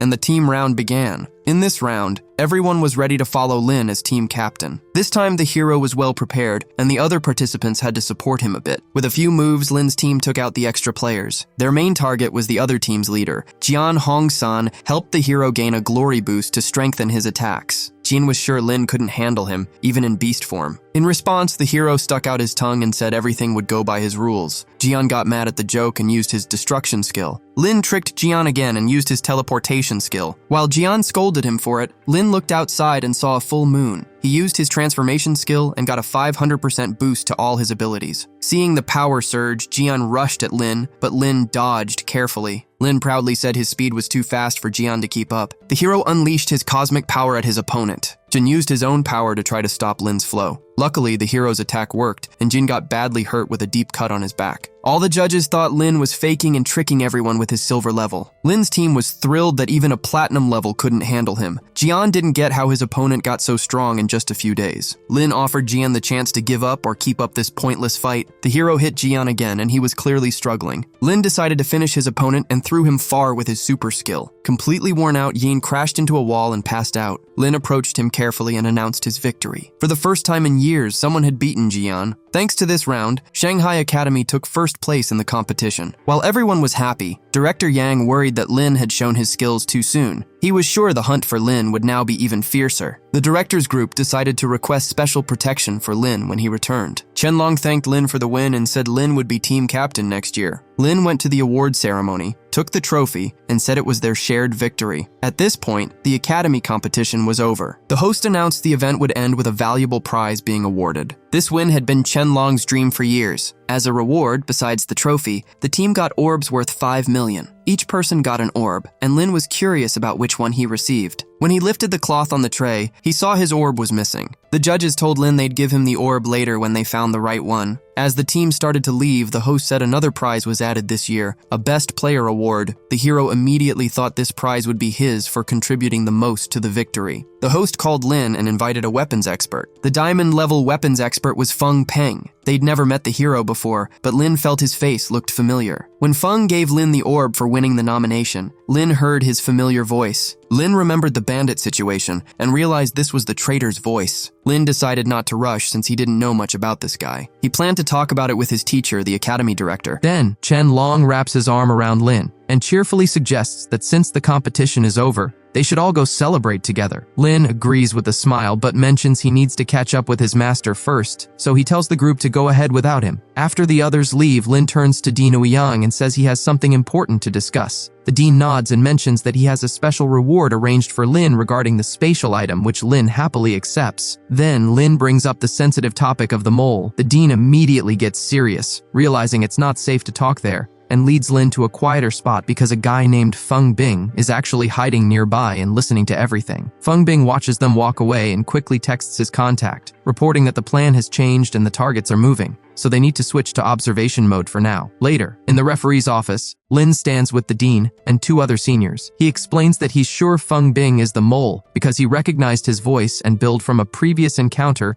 involving stolen data. The dean admits he always suspected a leak but lacked proof. The other senior points out that Feng Bing is in a high position, so they can't just grab him without solid evidence. They decide the best plan is to watch him closely and let him lead them to the bigger enemies. Lin and the dean then leave the building and run into Shen Xing, who decides to tag along for the party. Feng Bing sees the 3 of them leave and calls his team again, telling them to hold off on any attacks and just keep a close watch to avoid getting caught. At the restaurant, the team welcomes Lin warmly. Lin sits down next to Chin and teases her a bit about saving the seat for him, which makes her blush and act shy. Just then, Shen Xing steps in and sternly asks another guy to switch seats with her so she can guard her master properly. Just as they settle in, servers roll out a cart with roasted lamb. Shen Xing sniffs the air and whispers to Lin that the food is dangerous. Lin uses his special vision and confirms the threat, also noticing that one of the servers is hiding a weapon. He stays calm, but realizes these enemies are actually bold enough to try something in public. Lin stands up and makes a toast to signal the dean. The dean catches the hint instantly and unleashes his power, creating a barrier around the table to trap the servers. He scolds them for trying to pull a stunt like this. One of the servers freezes up, and when Lin calls her out, she refuses to talk. Before they can stop her, she bites down on a capsule and ends it right there to avoid capture. Lin stops the other server from doing the same. The dean tells the regular staff to leave and dismisses the remaining server,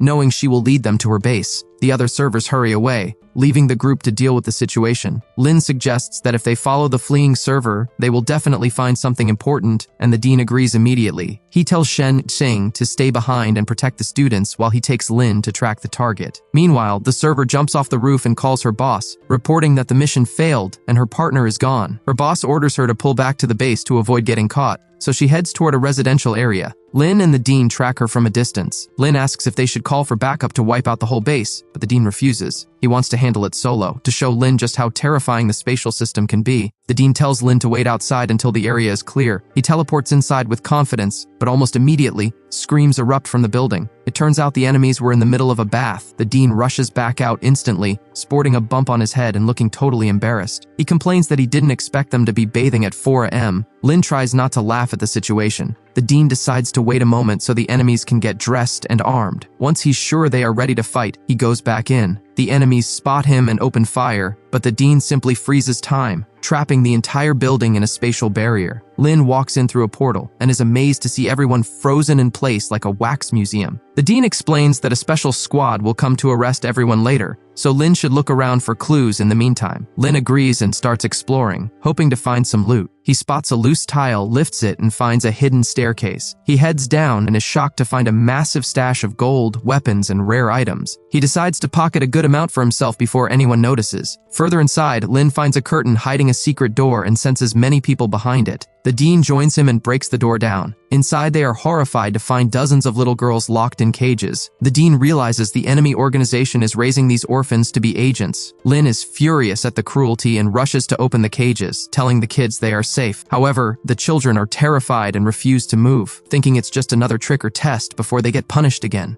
Lin tries to offer a lollipop to break the ice, but one girl stops her friend from taking it, warning her not to be fooled. Seeing this, the dean uses his power to drop a few of the defeated guards from the floor above, right in front of them. The This proves to the kids that the bad guys have actually lost. Lin smiles and tells them the bad guys are beaten. He asks the girls where their parents are, and they explain they are orphans who were sold out by their orphanage director during a field trip. The dean is disgusted and immediately calls for a nationwide investigation into all orphanages to root out the corruption. Lin feels terrible for the kids and hands the dean a note explaining that he wants to donate his savings to build new, safe orphanages so these children have a real home and education. The dean is moved by the gesture and promises to handle it. Lin then sits down with the children and comforts a little girl, telling her that he was an orphan too and that she is very brave. The little girl finally believes him and gives him a big hug, thanking him for his kindness. Lin feels a bit awkward in the moment but is interrupted when a man approaches calling for the dean. It's Sun Lei, the leader of the Azure Dragon team. He thanks the dean for the intel and reports that they've launched a nationwide investigation into all orphanages, bringing the situation under control. He suggests they head back to avoid suspicion. Lin smiles, satisfied that his plan worked, and agrees it's time to close the trap. The next day in the conference room, the dean tells Lin that he and another leader, Situ, are finalizing the plan to catch the mole. Lin takes the opportunity to quickly use his system to upgrade his skills before anyone notices. The system grants him gun mastery, making him an expert with all firearms. Lin is thrilled, realizing the system gave him exactly what he needed since he has a stash of weapons. He also asks if he can absorb more spirit beads, and the system confirms he can handle up to 3. Excited, Lin absorbs a lightning spirit bead he won earlier. The absorption is a success, pushing his rank to Golden 5-star and granting him a powerful new skill called Thunder God's Spear. Just then, Shen Xing walks in and accidentally touches him while electricity is still flowing around his body. She gets a mild shock and yelps in surprise. Lin quickly steps back, apologizes, and explains he was just testing a skill. Shen Xing, a bit flustered, tells him everyone is ready. Meanwhile, Feng Peng is in his office, panicking. He tries to call his contacts, but they've gone silent. Realizing he might be exposed, he pulls a special gun from his drawer, a new spirit weapon he stole. Suddenly, there's a knock at the door. He hides the gun behind his back and opens the door to find the dean, Lin, and Shen Xing. The dean cheerfully invites Feng Peng to a farewell lunch. Feng Peng tries to decline, suspicious of their sudden friendliness, but the dean insists, practically dragging him along. Feng Peng reluctantly agrees, feeling trapped. They drive out to a secluded spot, and the car suddenly stops. Everyone gets out, and Feng Peng, now very nervous, points out there's no restaurant nearby. One of the seniors, Tu Dui, finally drops the act and calls him a traitor. Feng Peng tries to play innocent, but Lin steps forward and mocks him, referencing the bribe money Feng Peng offered the mercenaries. Realizing he's caught, Feng Peng pulls out his hidden gun and threatens to take someone down with him. The dean quickly puts up a spatial shield, but Feng Peng fires, and the bullet surprisingly punches right through the barrier. It heads straight for Lin. Shen Xing tries to jump in front to save Lin, but Lin pulls her back and uses his own defensive skill to block the shot. The impact causes a massive explosion of smoke and dust. Lin steps out of the dust unharmed, coolly remarking that the weapon is indeed dangerous. Feng Peng tries to fire again, but the dean and Tu Dui teleport behind him and attack simultaneously. Tu Dui hits him with a powerful lightning strike, forcing him to his knees. Feng Peng drops the gun and tries to reach for it, but Lin steps on his hand, stopping him.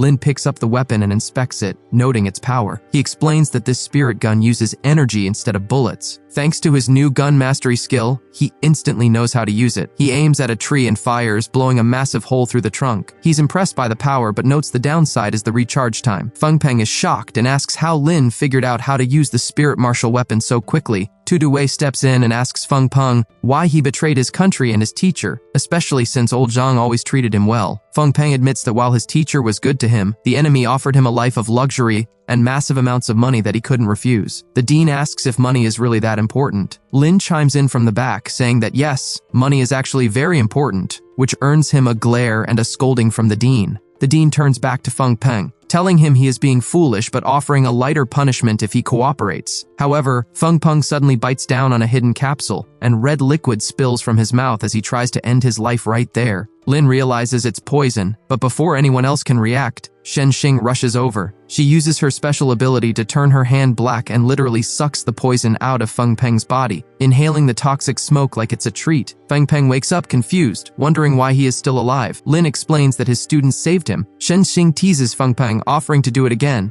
but Lin tells her to stop. Feng Peng realizes he has no choice now. He agrees to confess everything, but on one condition: they must let him end his life afterwards so his family won't be targeted by the organization. The dean agrees to the terms. Feng Peng reveals that a mysterious caller ordered him to silence the captured assassins. He also explains that the enemy wants to stop their country from making spiritual weapons because a rival nation controls the essential mines needed to produce them. Having said his piece, Feng Peng swallows another pill to finish the job. Shen Xing tries to rush forward to eat the poison again, but Lin holds her back, telling her to let him go this time. The dean steps in to handle the body with a heavy heart. Suddenly, Shen Xing starts glowing with purple energy. It turns out that absorbing the potent poison helped her break through to Platinum 6-star. Tu Due watches in shock, calling both Lin and Shen Xing monsters for leveling up so fast. The next day, the team heads back home on a plane. Lin is happily daydreaming about seeing Qin again, when suddenly, two men jump up with weapons and announce a hijack. Lin thinks it's such a cliché situation, until his system suddenly triggers an alert. It grants him a bomb defusal skill, which makes Lin panic as he realizes there is an actual explosive hidden on board. Lin uses his X-ray vision and spots the bomb hidden under a sink. He quickly whispers the situation to the dean. The dean moves instantly, using his speed to tie up the two hijackers before they even know what hit them. Lin rushes to the bathroom to check the bomb but sees the timer has only 5 seconds left. Knowing he can't defuse it in time, Lin grabs the bomb and runs back into the cabin, yelling for the dean to open a spatial barrier. The dean instantly creates a dimensional pocket. Lin throws the bomb inside and tosses his pet egg in there as well. The bomb detonates safely inside the separate dimension, and the egg absorbs the blast energy. Looking quite full and happy afterward, Lin breathes a sigh of relief that everyone is safe, then turns his gaze toward the terrified hijackers with a look that says they are in big trouble. Lin glares at the two captured men and demands to know who gave the orders, warning them that things will get ugly if they lie. Terrified, the men kneel and confess that some low-level local thugs put them up to it, claiming it was a chance to get rich. Dean Ouyang is annoyed, realizing these guys were just pawns used by someone else. Lin looks to his master for advice, but suddenly the plane shakes violently. The chief flight attendant makes a frantic announcement over the speakers, saying there's an emergency in the cockpit and asking if anyone knows how to fly. Lin gets frustrated, thinking this flight is cursed. He tells the dean he knows how to fly and rushes forward. The dean is shocked, realizing Lin wasn't just bragging before, while Shen admires her master's hidden talents. A flight attendant explains they heard loud noises and lost contact with the pilots. Lin steps up and opens the cockpit door. The attendant collapses in fear because inside, the captain and CO pilot are already gone. Lin realizes someone must have planted weapons on board for the hijackers, but since the pilots are gone, the leads are cold. The autopilot is smashed, and the plane starts diving. The dean shouts for Lin to do something. Lin jumps into the pilot's seat, grabs the controls and assures them he can fly it manually. He stabilizes the plane just as air traffic control radios in about them going off course. Lin wipes sweat from his forehead, coolly replies that they had technical issues, and gets them back on track. He manages a safe landing, and everyone disembarks. After landing, the dean tells Lin this feels like a targeted attack against him and Shen, so he should head back to school while the dean investigates further. Shen tries to use the free time to hang out, but Lin cuts her off, saying he has urgent business. Once alone, Lin asks his system why it forced a skill on him. The system explains it will always protect him in life-threatening situations. Lin asks if it can help recover his energy faster. The system admits it can, but refuses to do so yet because it consumes its own energy. After Lin begs, the system agrees to explain it later when he reaches the diamond level. Lin thanks the system for looking out for him. Back at the school, Lin and Shen walk through the empty halls, wondering where everyone is. Suddenly, confetti pops everywhere, as Qin, Zhang San and the others jump out to welcome him back. Lin smiles, happy to see them. A classmate asks who the girl is, and Lin introduces Shen as a new transfer student. Zhang San greets her politely, but others start whistling and teasing Lin about having another girl around. Lin quickly shuts down the teasing, clarifying the situation to avoid misunderstandings. He then asks Qin to go for a walk with him. She blushes but agrees. They find a quiet bench, and Lin apologizes to her. Qin jokingly warns him not to admit to anything bad, but Lin confesses he spent all the money he saved, over $1 billion.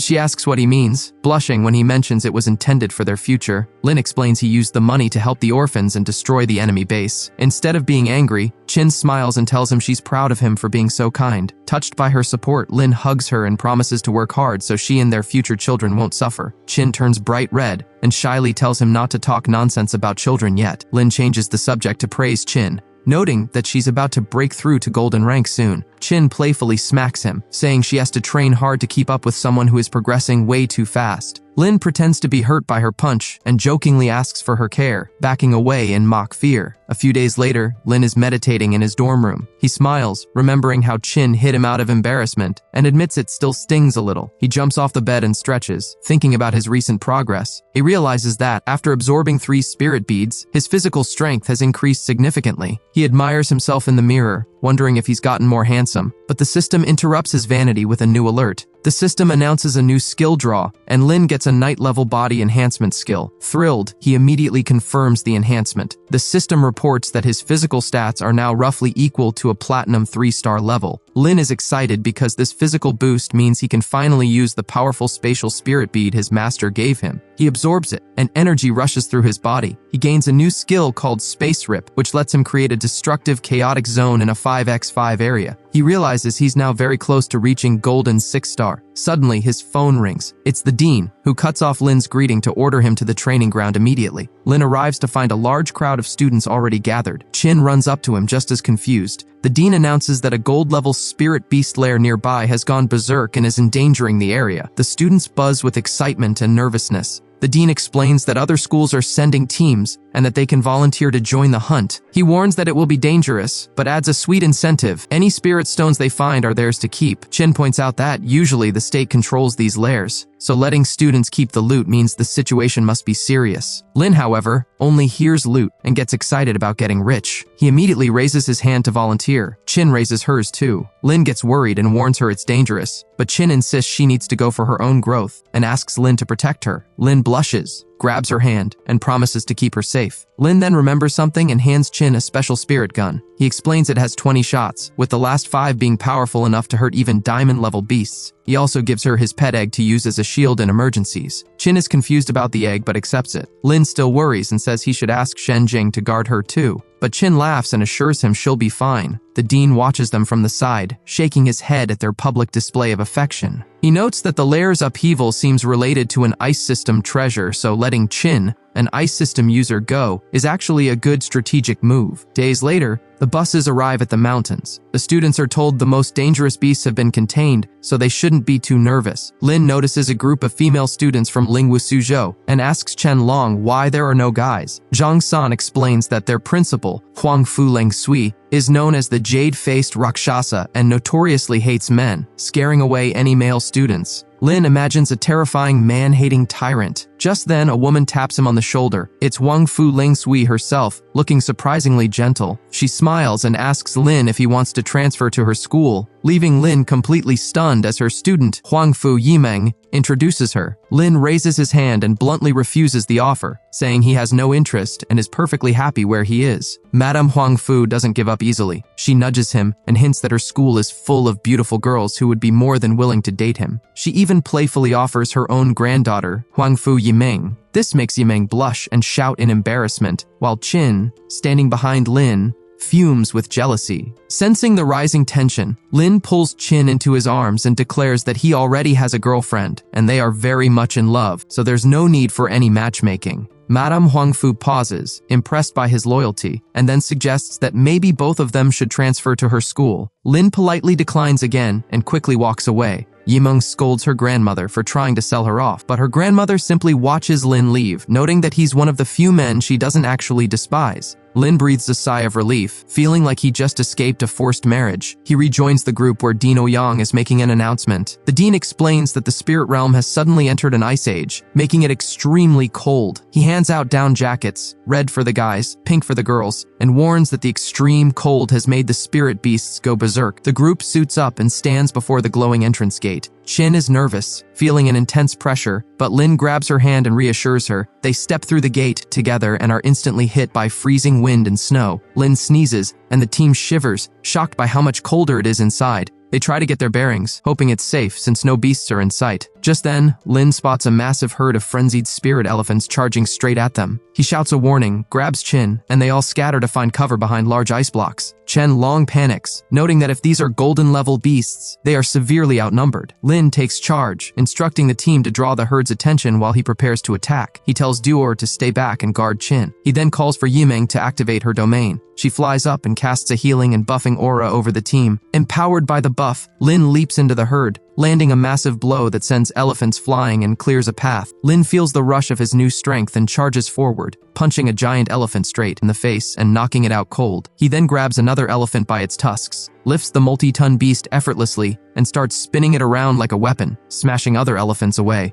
Chen Long and the others watch in awe, barely believing their eyes. Lin tells Chen Long to use his crowd control skill. Chen Long tries to use his Beast King's roar, but instead of a mighty roar, it comes out as a weird, chicken-like cluck. The team bursts into laughter, mocking the failed skill. Lin feels embarrassed, but then notices that the strange noise actually worked. The elephants have stopped moving, confused. Seizing the moment, Lin orders everyone to attack at once. The team unleashes their skills, overwhelming the herd. The terrified elephants turn and flee in a panic. Lin is disappointed that the fight ended so quickly, thinking he overestimated the beasts. Chen Long points out that Lin simply underestimated his own insane strength. Suddenly, the defeated elephants vanish, leaving behind glowing spirit pearls. Lin excitedly tells everyone to grab the loot, but Yimeng insists that since Lin did most of the work, he should be the one to collect them. Lin picks up a spirit pearl and insists Yimeng take it, saying everyone contributed to the fight. Yimeng is touched by his kindness but refuses. Lin then hands an ice-type pearl to Chin. Suddenly, Chin gasps and blushes, realizing the energy in the air is triggering a breakthrough for her. Lin quickly helps Chin sit down to meditate and orders Shen Xing to guard her. Yimeng chuckles and hands the entire bag of collected pearls to Lin, insisting he keeps them since he did all the heavy lifting. Lin asks if her team wants any, but Chen Long polite declines, saying they prefer to earn their own rewards later. Then, Yimeng suggests that it would be better if their groups split up. Lin is visibly shocked and hurt by the suggestion. Chu Mo explains apologetically that traveling with Lin is too easy, and they won't get any real training if he defeats everything instantly. Lin sadly agrees, realizing he accidentally scared them off with his power. Before they leave, Lin hands them some signal flares and tells them to use them if they get into any danger. Yimeng smiles and leads her team away. Lin waves goodbye, reminding them to stay safe. Once they are gone, Lin takes out his dragon egg and feeds it the rest of the spirit pearls, which it happily devours. Lin decides to wait for Chin to finish her breakthrough. He looks around the snowy landscape and notes that this zone is much larger than the last one they visited. He's impressed by how many gold-rank pearls they found so quickly. Suddenly, Lin sneezes. The system pops up to explain that these giant elephants usually live in warm grasslands, not snow. Lin rubs his nose and realizes the extreme cold is exactly why the beasts are losing control. The climate change here must be recent. Just then, Chin lets out a shout as she finishes her breakthrough. She smiles and confirms she has reached the golden rank. She looks around and asks where everyone else went. Lin dramatically pretends to cry,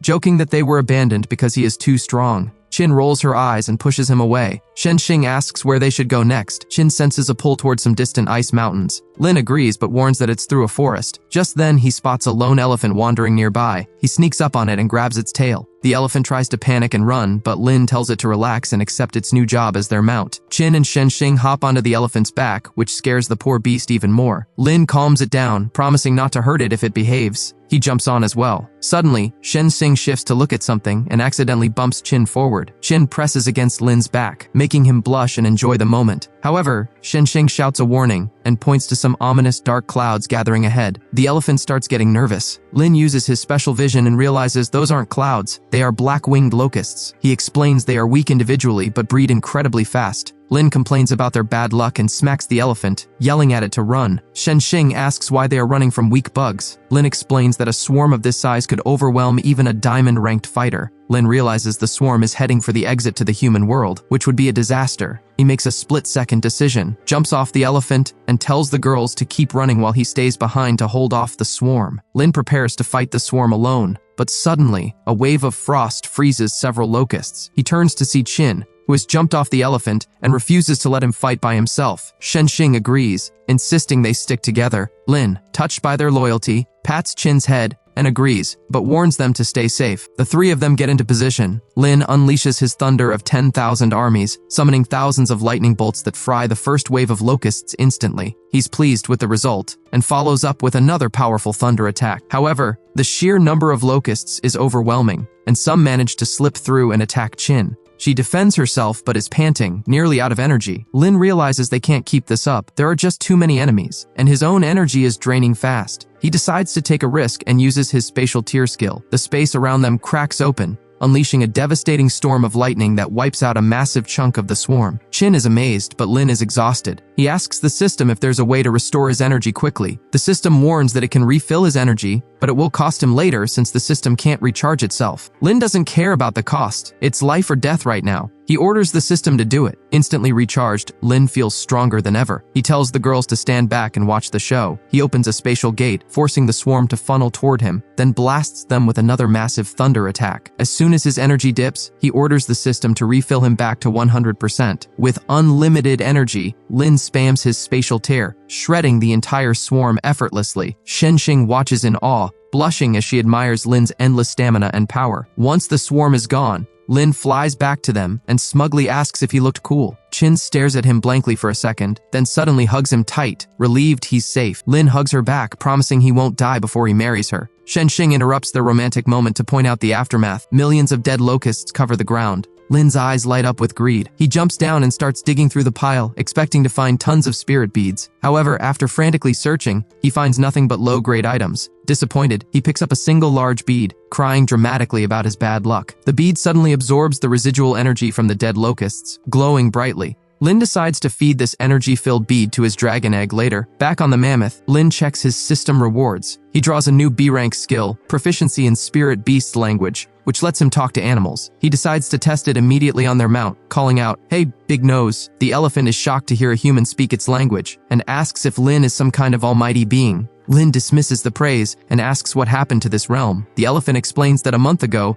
a mysterious blue light appeared in the center of the realm, lighting up the sky. After that, the weather started getting colder every day. Lin wonders if this strange treasure is connected to Chin. As they travel deeper into the realm, Lin discusses the mystery with Chin. He finds it strange that the school elders searched this place but missed such a powerful treasure. He suggests that maybe the treasure was taken and something else is calling Chin. He tells her not to overthink it. They'll find out the truth once they get there. Suddenly, Chin gasps, noticing something strange ahead. Lin stops and asks Chin what's wrong. She explains that the mysterious call she felt from the center of the realm has suddenly vanished, as if it was never there. Lin rubs his forehead, realizing they can't rely on her senses anymore. He suggests they split up to search the area, and the girls agree. They fan out, and Lin activates his X-ray vision, hoping to spot something. Suddenly, Shenxing calls out from a provocative pose, telling them to check elsewhere. Lin gets a comical nosebleed and quickly turns away, agreeing to search another direction. Night falls without any success. The giant mammoth curls up to sleep, and the trio gathers around a campfire. Shenxing is disappointed. They found nothing. But Lin reassures her that the central area is huge, so they shouldn't rush. They decide to rest and continue in the morning. The next morning, Lin wakes up feeling refreshed, but Shenxing looks serious. She reports that their giant mammoth has vanished without a trace. Lin is shocked. Shenxing explains that if it had run away, they would have noticed, meaning someone or something must have taken it silently. Lin deduces that whatever enemy could steal a massive high-ranking beast without waking them must be at least diamond rank. Chin worries about putting everyone in danger and suggests retreating. Lin considers the threat. If an enemy could snatch the elephant so easily, they might not be able to escape if they become targets. He agrees to leave the area and regroup. He asks Chin to hold on to his backpack while he consults his system. Lin asks the system for intel. The system refuses to give direct answers but hints that everything is under control and calls this an opportunity for him. Lin presses for more details, asking if the enemy is human or beast. The system refuses again but grants him a new A-rank skill, Favorable Wind Ears, which boosts his hearing by 100 times for 30 minutes. Lin thanks the system, who calls him cheesy. Lin analyzes the situation. If the system says it's an opportunity, the enemy can't be unbeatable. He suddenly realizes what happened and loudly announces he knows the culprit. He declares himself Detective Lin and explains that only a space-type spirit beast could silently move the elephant. Shenxing agrees with his logic, and Chin warns that space beasts are tricky. Lin signals for silence and activates his new hearing skill. He picks up strange sounds from the forest and detects a beast with blood-red eyes watching them. He whispers the location to the girls. 500 meters ahead, he opens a portal, and the trio jumps through, appearing directly behind the spying beast. Shenxing immediately punches it in the face, making it spit blood. However, the beast recovers quickly. It grins maniacally, bares its sharp teeth, and vanishes into thin air. Shenxing tries to chase it, but Lin stops her, identifying it as a space wanderer, a dangerous, vengeful diamond-level beast. He warns that recklessly chasing it is a trap. Chin asks how he knows so much, and Lin explains the beast's violent nature, noting that since Shenxing punched it, it will definitely come back for revenge. Shenxing licks her lips, excited by the challenge, which makes Lin and Chin joke that she is the real demon here. Lin wonders why a diamond beast is in a gold realm and suspects it might be holding the treasure the elephant mentioned. Using his super hearing, Lin detects the beast lurking behind some trees nearby. He signals the girls to play along with the trap. He sits by a tree, pretending to be exhausted, and suggests they rest. The girls agree and settle down. Chin leans against Lin, pretending to sleep. 2 hours pass and Lin's arm is numb. He wonders if the beast has figured out their trap since it hasn't attacked yet. He is determined to catch it for its valuable pearl and treasure. Suddenly, Chin opens her eyes and quietly grips Lin's hand. Chin smiles and offers to massage Lin's numb arm, which makes Lin feel grateful to have such a caring girlfriend. He uses his wind ear technique and hears footsteps, quickly shushing Chin to signal that the enemy is approaching. The spirit beast tiptoes toward the group, while Shenxing is still sound asleep. It spots them and lunges with a malicious grin. Lin gives the signal, and Shenxing wakes up instantly, revealing it was all a trap. The beast appears behind Shenxing to strike, but she counters calmly, opening a red vortex and grabbing the beast's fist. The beast laughs as it starts pulling Shenxing into its own spatial portal. Shenxing cries out in confusion as she gets sucked in. Chin asks Lin what to do, worried about where Shenxing is being taken. Lin stares at the mysterious gate, but remains oddly calm. He tells Chin there's nothing to fear. If it were Chin being taken, he'd be worried. But since it's the little demon Shenxing, they should really be worried for the beast instead. Chin is confused by his logic. Suddenly, Shenxing bursts back out of the gate like a cannonball, kneeing the beast in the face and sending it flying. She follows up with a massive punch to its chin, shouting a challenge. Lin points up at the scene, proving he was right. Shenxing is more than capable of handling herself. Shenxing beats the beast down, declaring she won't let it escape this time. However, Lin shouts a warning from below. Distracted by his voice, Shenxing looks away, giving the beast just enough time to slip back into a portal. It leaves only its head sticking out to laugh mockingly before vanishing. Lin realizes too late that the beast tricked them. He spins around in panic, spotting the beast emerging from another portal right next to Chin. He yells her name, but it's too late. The beast shoves Chin into the portal. She reaches out desperately, screaming Lin's name, but he can't reach her in time. The portal closes, leaving Lin staring in despair. The narrator explains that this space wanderer is unusually smart. It was originally just a platinum-level beast, but stole a powerful treasure by waiting for other beasts to weaken each other first. It then hid from the human experts who cleared the realm, surviving until now. Back in the present, Lin explodes with rage. His body radiates immense killing intent as he vows to wipe out the beast's entire clan if it hurts Chin. He orders the system to track the beast's location. The system pings a signal to the front left, showing the target is moving fast. Lin sprints after it like a whirlwind, his only thought being to save Chin. Meanwhile, the space wanderer carries Chin over its shoulder, laughing as it teleports through gates. Chin forces herself to stay calm, realizing Lin must be chasing them. She decides she needs to stall for time. She notices the bag Lin gave her earlier and remembers the strange protective item inside. She pulls out the dragon egg and smashes it against the beast's head. The dragon egg starts emitting a blue smoke as it drains the space wanderer's spiritual energy. Terrified and weakened, the beast is forced to let Chin go. Chin lands safely, still holding the egg, while the space wanderer struggles in midair, shocked by the overwhelming power of this insignificant object. It feels like an ant compared to the pressure radiating from the egg. Chin looks at the egg with satisfaction, realizing she underestimated it. She recalls how Lin always fed it energy,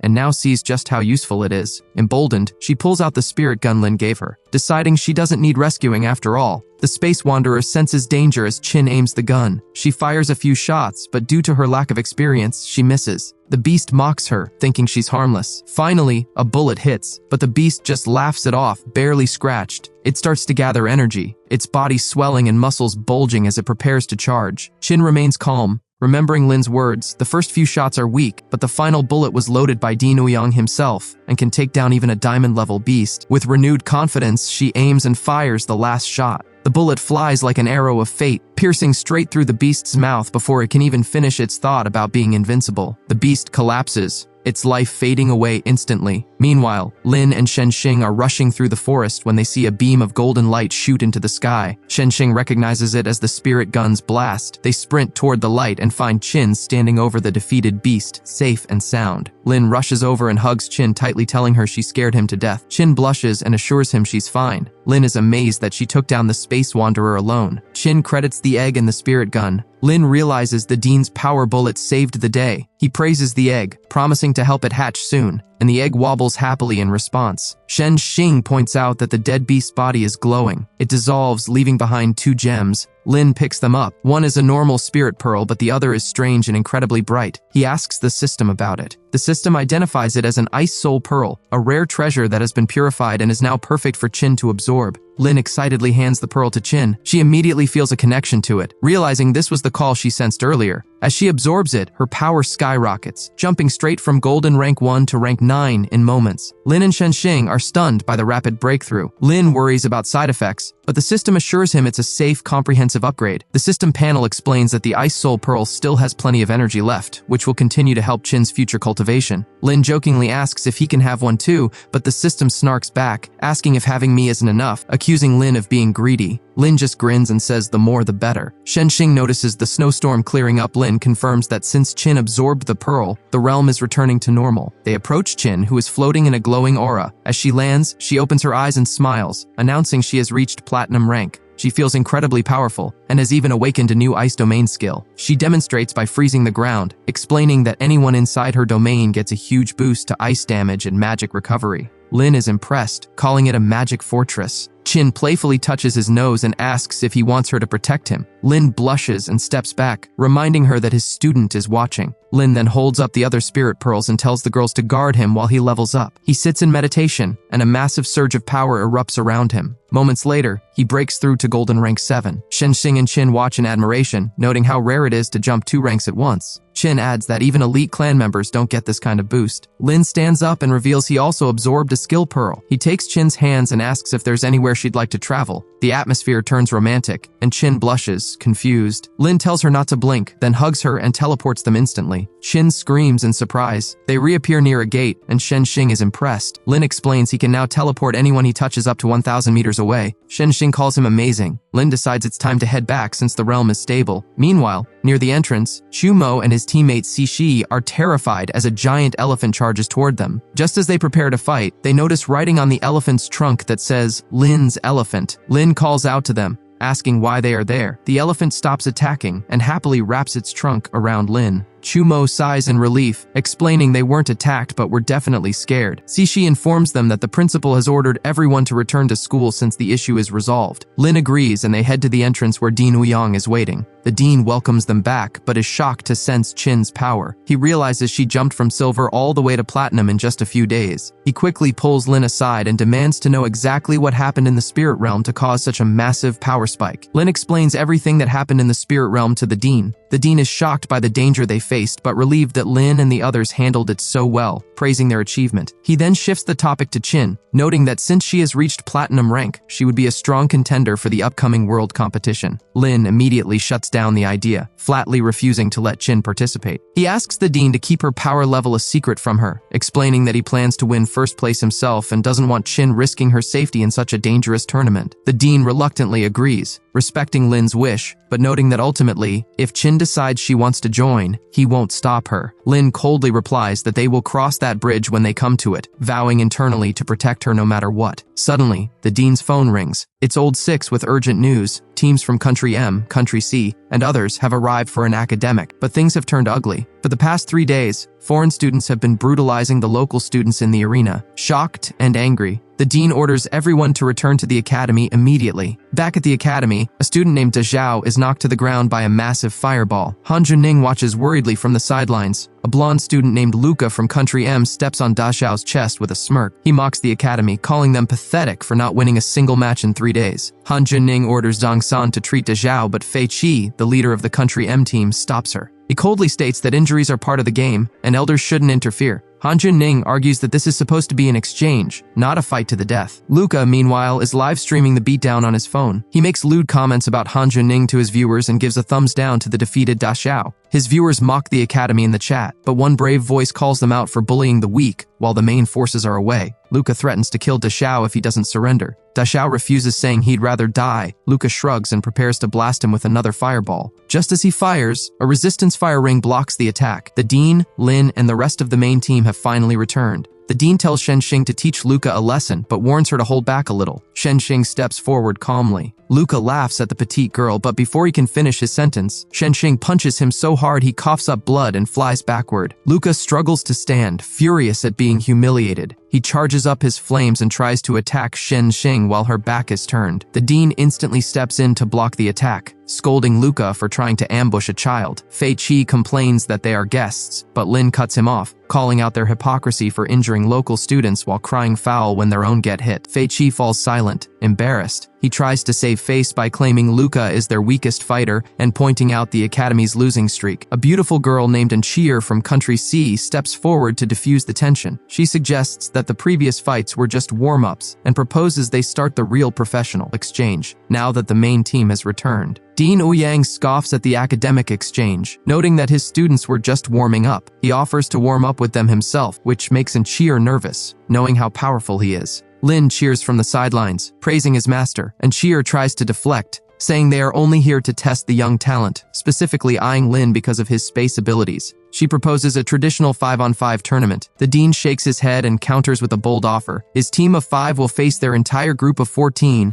with the foreign team allowed to swap fighters mid-battle. And Cheer and her team think the dean is crazy for giving them such an advantage. The dean sweetens the deal with a high-stakes bet. If his team loses, he'll hand over the confidential weapon data. If they win, the foreign team must give them tons of celestial spirit ore. And Cheer hesitates, but eventually agrees after consulting her superiors, who believe victory is guaranteed thanks to their secret weapon, Jia. Lin whispers to the dean, worried about the bet. The dean smirks and clarifies that he only promised to give the data, but never specified when, implying he could stall indefinitely. Lin gives a thumbs up. Admiring his master's cunning, the match begins. The dean selects his team: Lin, Shenxing, Chen Long, Lin Yunxian, and Qin. Qin is nervous, but steps up first. She walks to the center of the arena, and instead of fighting one-on-one, boldly challenges the entire opposing team to come at her all at once. Fei Qi, the foreign team leader, is insulted by her arrogance, and orders 6 of his students to attack her. Qin calmly unleashes her new ice field skill, instantly freezing their feet to the ground. She then summons an ice bow, and fires a barrage of freezing ice arrows, taking down all 6 opponents in seconds. She even fires a warning shot that lands right next to Fei Qi's foot, scaring him. Lin and Chen Long cheer for Qin's incredible progress. Chen Long teases them about being a couple, making Qin blush. She pretends to be annoyed but secretly feels happy to be fighting alongside Lin.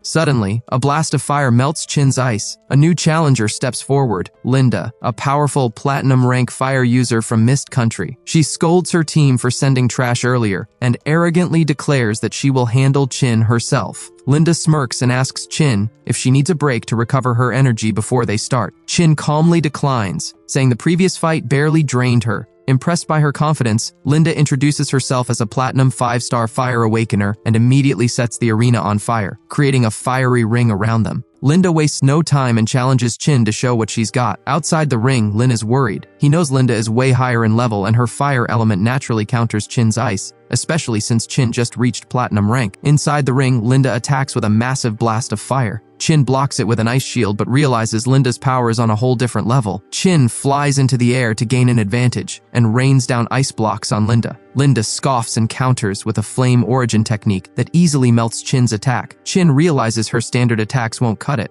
so she summons her ice domain and unleashes a powerful vortex called Heavenly Ice, Earthly Snow. The sudden boost in damage forces Linda to dodge, surprising her. Linda finds the challenge exciting and escalates the fight with her 9 Heavens Fire Rain. Qin matches her with absolute 0, and the two exchange powerful blows without backing down. Outside, Fei Qi is stunned that Qin is holding her own against someone so much stronger. Inside, Linda admits Qin is skilled and would probably win if they were the same level, but arrogantly claims she is stronger right now. Qin disagrees, declaring she isn't necessarily weaker. She summons massive ice pillars to break Linda's fire circle and launches a fierce combo attack. Linda is forced to flee, sweating nervously. She realizes Qin is abnormally strong for her level, with endless energy reserves. Suddenly, Linda jumps behind Qin, surprising her. Instead of attacking, Linda smiles, pinches Qin's cheek, and suggests they call it a draw since neither can defeat the other. Qin agrees with a smile, but secretly breathes a sigh of relief, knowing her domain was the only reason she lasted this long. Fei Qi is baffled by the sudden peace treaty. Linda approaches him excitedly, assuring him that Qin must be their strongest fighter and that their own monsters can handle the rest. Fei Qi nervously agrees, hoping their secret weapon will be enough. Meanwhile, the other matches proceed. Lin Yunxian chokes out his opponent Nobita, securing a win. Chen Long also dominates his fight, beating his opponents so badly they cough up blood. The referee declares Ling Wu Shanghai the winner of both matches. Fei Qi starts to panic as he watches his team lose again and again, and Qi'er points out they only have 3 fighters left. Fei Qi looks on in despair, admitting he completely underestimated how tough Ling Wu Shanghai would be, and Qi'er is frustrated, rubbing her face and complaining that they haven't even gathered enough intel on Lin yet, and they're already down to their last 3 trump card fighters. Fei Qi is equally annoyed, watching the other team celebrate. Meanwhile, Chen Long is being praised by his team for his recent win. Wang Hui offers to heal his injuries, but Chen Long politely declines. He accepts a milk box from Lin instead, saying he just needs a quick rest and might even take down one more opponent. Lin cheers him on. Suddenly, a new challenger steps onto the arena. It's DI, a C-rank gravity user, radiating fiery energy. He confidently tells Chen Long and Lin to give up since they're already hurt. Chen Long realizes DI is dangerous and perceptive. He asks Lin if he would give up in this situation. Lin smirks and says a real man never quits. Chen Long then turns back to DI and arrogantly beckons him closer. Lin joins in the taunting, yelling for DI to come meet his daddy. Enraged by the insults, DI explodes with power, his eyes glowing red. He unleashes his gravity field technique. Chen Long instantly collapses to his knees, crushed by the weight. He realizes with horror that DI is a rare gravity user. Chen Long forces himself to stand through sheer willpower and challenges DI to knock him down again. DI laughs, finding Chen Long amusing, and increases the gravity pressure 20-fold. Chen Long crashes to the ground, coughing up blood and feeling his energy drain rapidly. He tries to resist but is paralyzed by the immense force. DI prepares to deliver the killing blow, telling Chen Long to accept his death. Just as he strikes, Lin suddenly intervenes, knocking Dai's hand away and saving Chen Long. Lin helps his weakened friend up and opens a teleportation door to bring him back to safety. Safely back with the team, Chen Long apologizes for losing, coughing up more blood. Zhang Sun and Wang Hui rush over to help. Lin comforts Chen Long, telling him he did well and to rest while he handles the rest. Back in the arena, DI laughs and points out that since Lin stepped in and then left, he technically lost by the rules. Lin glares at him, disgusted by his shamelessness. The crowd starts murmuring, criticizing DI for being dishonorable and embarrassing his country.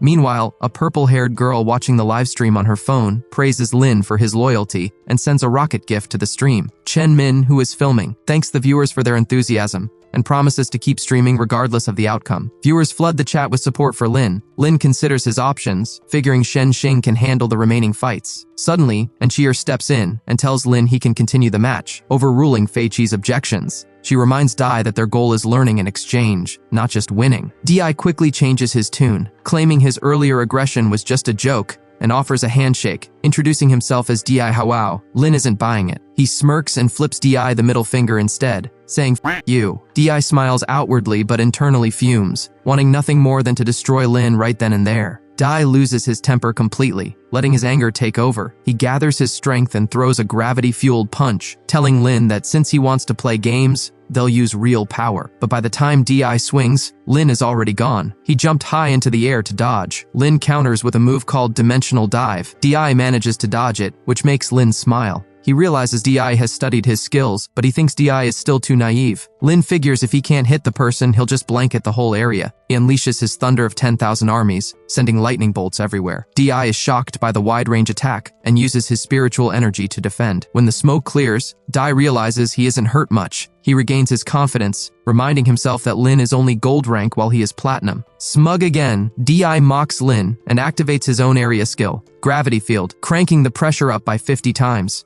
Rocks start floating around him as he boasts about his intense training. Di's gravity attack wraps around Lin, and Di laughs, telling him he's done for, but Lin just smiles and says it's not over yet. He admits the gravity is strong but claims it won't stop his skills. He activates Thunder God's Strike, opening a vortex in the sky that rains down massive lightning bolts. Di panics, realizing the attack covers the whole arena, meaning Lin would get hit too. But when he looks back, Lin has vanished. The lightning strikes Di directly, making him scream in pain and cough up blood. Suddenly, Lin teleports right behind him. He tells Di this is just the start and that he won't forgive him for hurting Chen Long. Lin delivers a powerful rabbit foot ice kick to DI's face. DI stumbles but stays standing, realizing Lin is terrifyingly strong. Lin coolly tells him he could end this in one move but chooses not to. Instead, he starts pummeling DI with his enhanced beast fist, asking if DI likes bullying people and playing dirty. DI is shocked by Lin's overwhelming power and wonders how a gold rank can be this strong. Suddenly, Lin stops mid-attack, grabs DI by the collar, and asks if he knows how to swim. DI is confused but honestly answers no. Lin smiles and says that's great because he's taking him on a trip. He opens a portal and tosses DI inside. The opposing team panics, and in cheer shouts, asking where he sent him.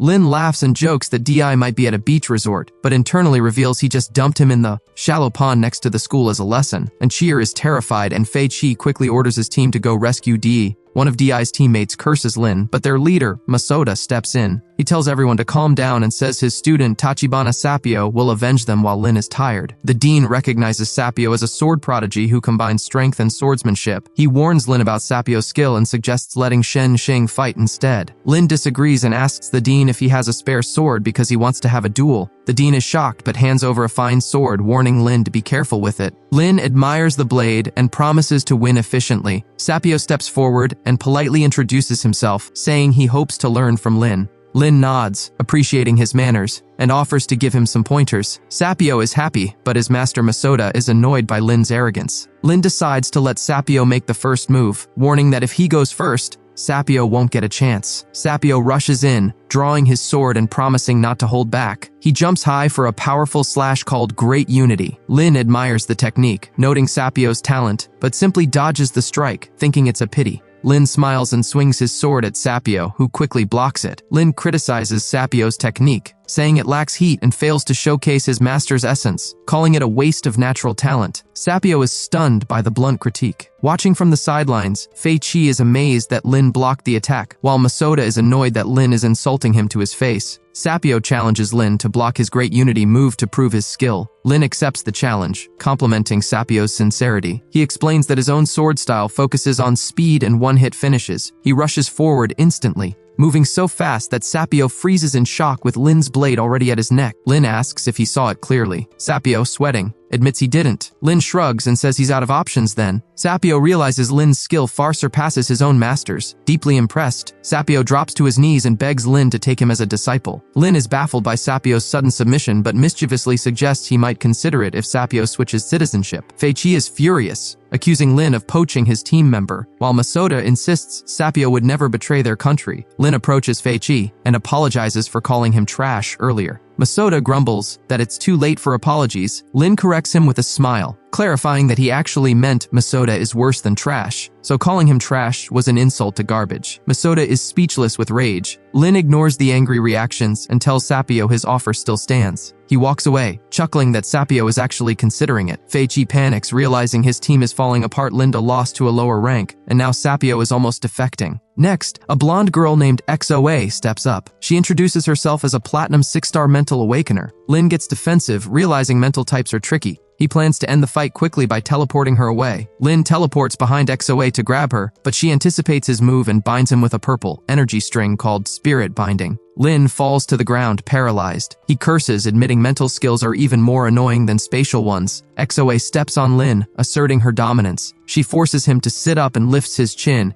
explaining that his body is now hers to control. She leans in close, pressing her chest against him and calling him a handsome, cute bunny. Lin blushes and awkwardly reminds her he is married. XOA ignores him, kneeling between his legs and grabbing his bunny tail, cooing over how soft it is. Watching from the sidelines, Chin is furious. She explodes with jealousy, shouting that she hasn't even touched his tail yet, so it's unforgivable for XOA to do it first. Her friends struggle to hold her back as she threatens to charge into the arena. XOA continues to tease Lin, licking her lips. Dino Yang warns her to stop or face disqualification. Lin panics, unable to move. Suddenly, his system detects his excited state and forcibly activates an S-rank mental shield to prevent neurological damage. Lin happily accepts the help. The shield triggers an explosion of energy that breaks XOA's bindings. Lin stands up, free. He tries to grab XOA again to teleport her, but she jumps back, shocked that a gold rank broke her control. She tries to bind him again, but Lin's blue shield blocks her mental power easily. Realizing her tricks won't work, XOA stomps her foot and leaps into the air to change tactics.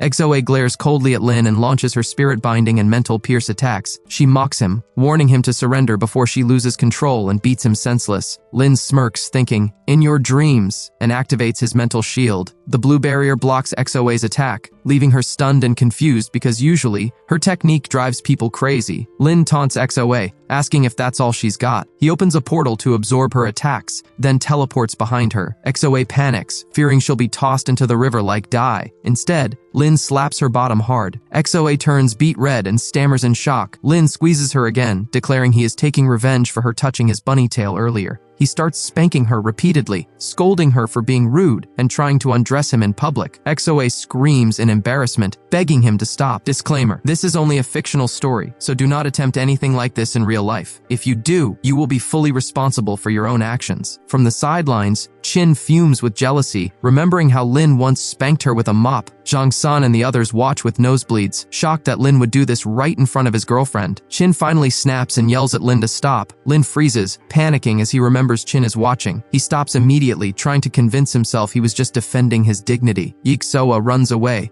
rubbing her sore bottom, and angrily asks how he dared to do that. Lin argues that since she touched his tail, it's only fair he retaliates. Furious, XOA activates her spirit-binding domain. Lin suddenly feels his spiritual energy vanish, and his beast transformation is forcibly cancelled. He realizes her domain blocks spiritual techniques for both of them. XOA charges at him with pure physical strength, landing a heavy blow that forces him back. They exchange fierce blows. XOA is shocked that Lin can match her physical strength despite her being stronger on paper. Lin realizes her technique is lacking and sees an opening. He lands a critical strike that breaks her stance, leaving her stunned that her domain didn't give her the easy win she expected. Lin arrogantly tells XOA that while her body is strong, her technique is sloppy compared to his. He decides to demonstrate real skill. He uses a move called Rabbit, descending the mountain, which XOA barely dodges. He follows up with Rabbit, Strength, launching a lightning-fast flurry of strikes that overwhelms her defenses. The Dean watches in amazement, noting that Lin's hand-to-hand combat skills look like they belong to a master with decades of experience, which is impossible for an 18-year-old. Meanwhile, Fei Qi is on the phone with his superior, who is watching the live stream and is extremely disappointed. The superior orders Fei Qi to obstruct the Huaxia team after the match while they figure out a plan. Fei Qi hangs up, sweating nervously, realizing he is in deep trouble as he watches XOA losing the fight. Lin prepares to deliver the final blow to XOA, but she suddenly raises her hand and surrenders. Confused, Lin asks why she's stopping. XOA admits she has already lost, but then blushes and says she wants to ask him something personal. Lin assumes she is about to confess her feelings and quickly rejects her, saying he has never liked her. XOA gets angry, calling him crazy for his arrogance. Lin awkwardly admits he was just acting out a familiar scene. Annoyed, XOA asks her real question. Did her spirit binding actually work on him at the start? Lin honestly admits it did. Shocked, she asks why it stopped working later. Lin jokes that his handsomeness must be a sin that breaks spells. Flustered and fed up, XOA officially admits defeat. The Dean declares Ling Wu Shanghai the winner, though he is internally puzzled about how Lin broke the mental control. The students cheer for the victory. Fei Qi, realizing he has lost the bet, tries to leave immediately, promising to send the items later. Lin and the Dean are stunned by his shamelessness. Lin confronts Fei Qi, asking if he thinks he can just leave whenever he pleases. Fei Qi tries to assert his status, but the Dean steps in, blocking his path. The Dean lectures Fei Qi, saying an academic exchange shouldn't end so abruptly, and insists they stay. Fei Qi argues that forcing them to stay is illegal, and threatens violence if necessary. The Dean's temper flares, and he threatens to eliminate Fei Qi and his entire team if they try anything, regardless of who they represent. Fei Qi tries to bluff, mentioning he has powerful allies. Suddenly, a massive flame erupts, and Shen Taisong, Shen Xing's grandfather and a supreme expert, appears. He scolds the foreign team for causing trouble in Huaxia. Shen Xing happily greets her grandfather. Shen Taisong teases her for never visiting him, then praises Lin for his performance in the match. Shen Taisong asks Lin to translate for him since he doesn't speak their language well. Lin agrees but takes liberties with the translation, turning Shen Taisong's words into a string of insults directed at Fei Qi. Fei Qi gets angry realizing Lin is mistranslating on purpose, but Lin insists he is just following orders. Shen Taisong orders Fei Qi to call his superior. Fei Qi complies and hands the phone to Lin. The superior on the other end tells Fei Qi to stall for time, but Lin relays this immediately to Shen Taisong. Shen Taisong is furious and threatens to endanger the hostage students if the sky blue spirit ore isn't delivered within a week. Lin takes over the call, introducing himself as Shen Taisong's representative. He demands the ore in exchange for the students' safety. The superior, a Mo country general, tries to negotiate, asking for the students to be released first. Lin refuses, stating they will only be released once the ore arrives. The general is forced to agree, promising to send it within 2 days. Lin also demands extra payment for food and accommodation, which the general reluctantly accepts. After the call, the general orders his subordinate to prepare the ore. The subordinate questions giving up such a valuable resource, but the general explains that the students, especially Linda and Gia, are their main force for the upcoming world competition, making them far more valuable than the ore. Back at the arena, Lin reports his success to Shen Taisong, who praises him. Fei Qi is in tears, realizing his career is ruined. Shen Taisong dismisses the crowd, declaring the issue resolved. As everyone disperses, Qin sternly asks Lin how it felt to touch XOA's bottom earlier. Lin, not realizing who asked, absent-mindedly admits the feeling was indescribable. Qin immediately grabs his ear and drags him away to discuss it further. Lin yelps in pain, trying to explain, but his protests are drowned out as Qin drags him off, leaving Chen Long and Zhang San secretly envious of his lively relationship. And that's the end of this episode. If you want the next part, make sure to hit that like button and help us hit 1,000 likes. And I'll drop the next part as soon as we reach the goal.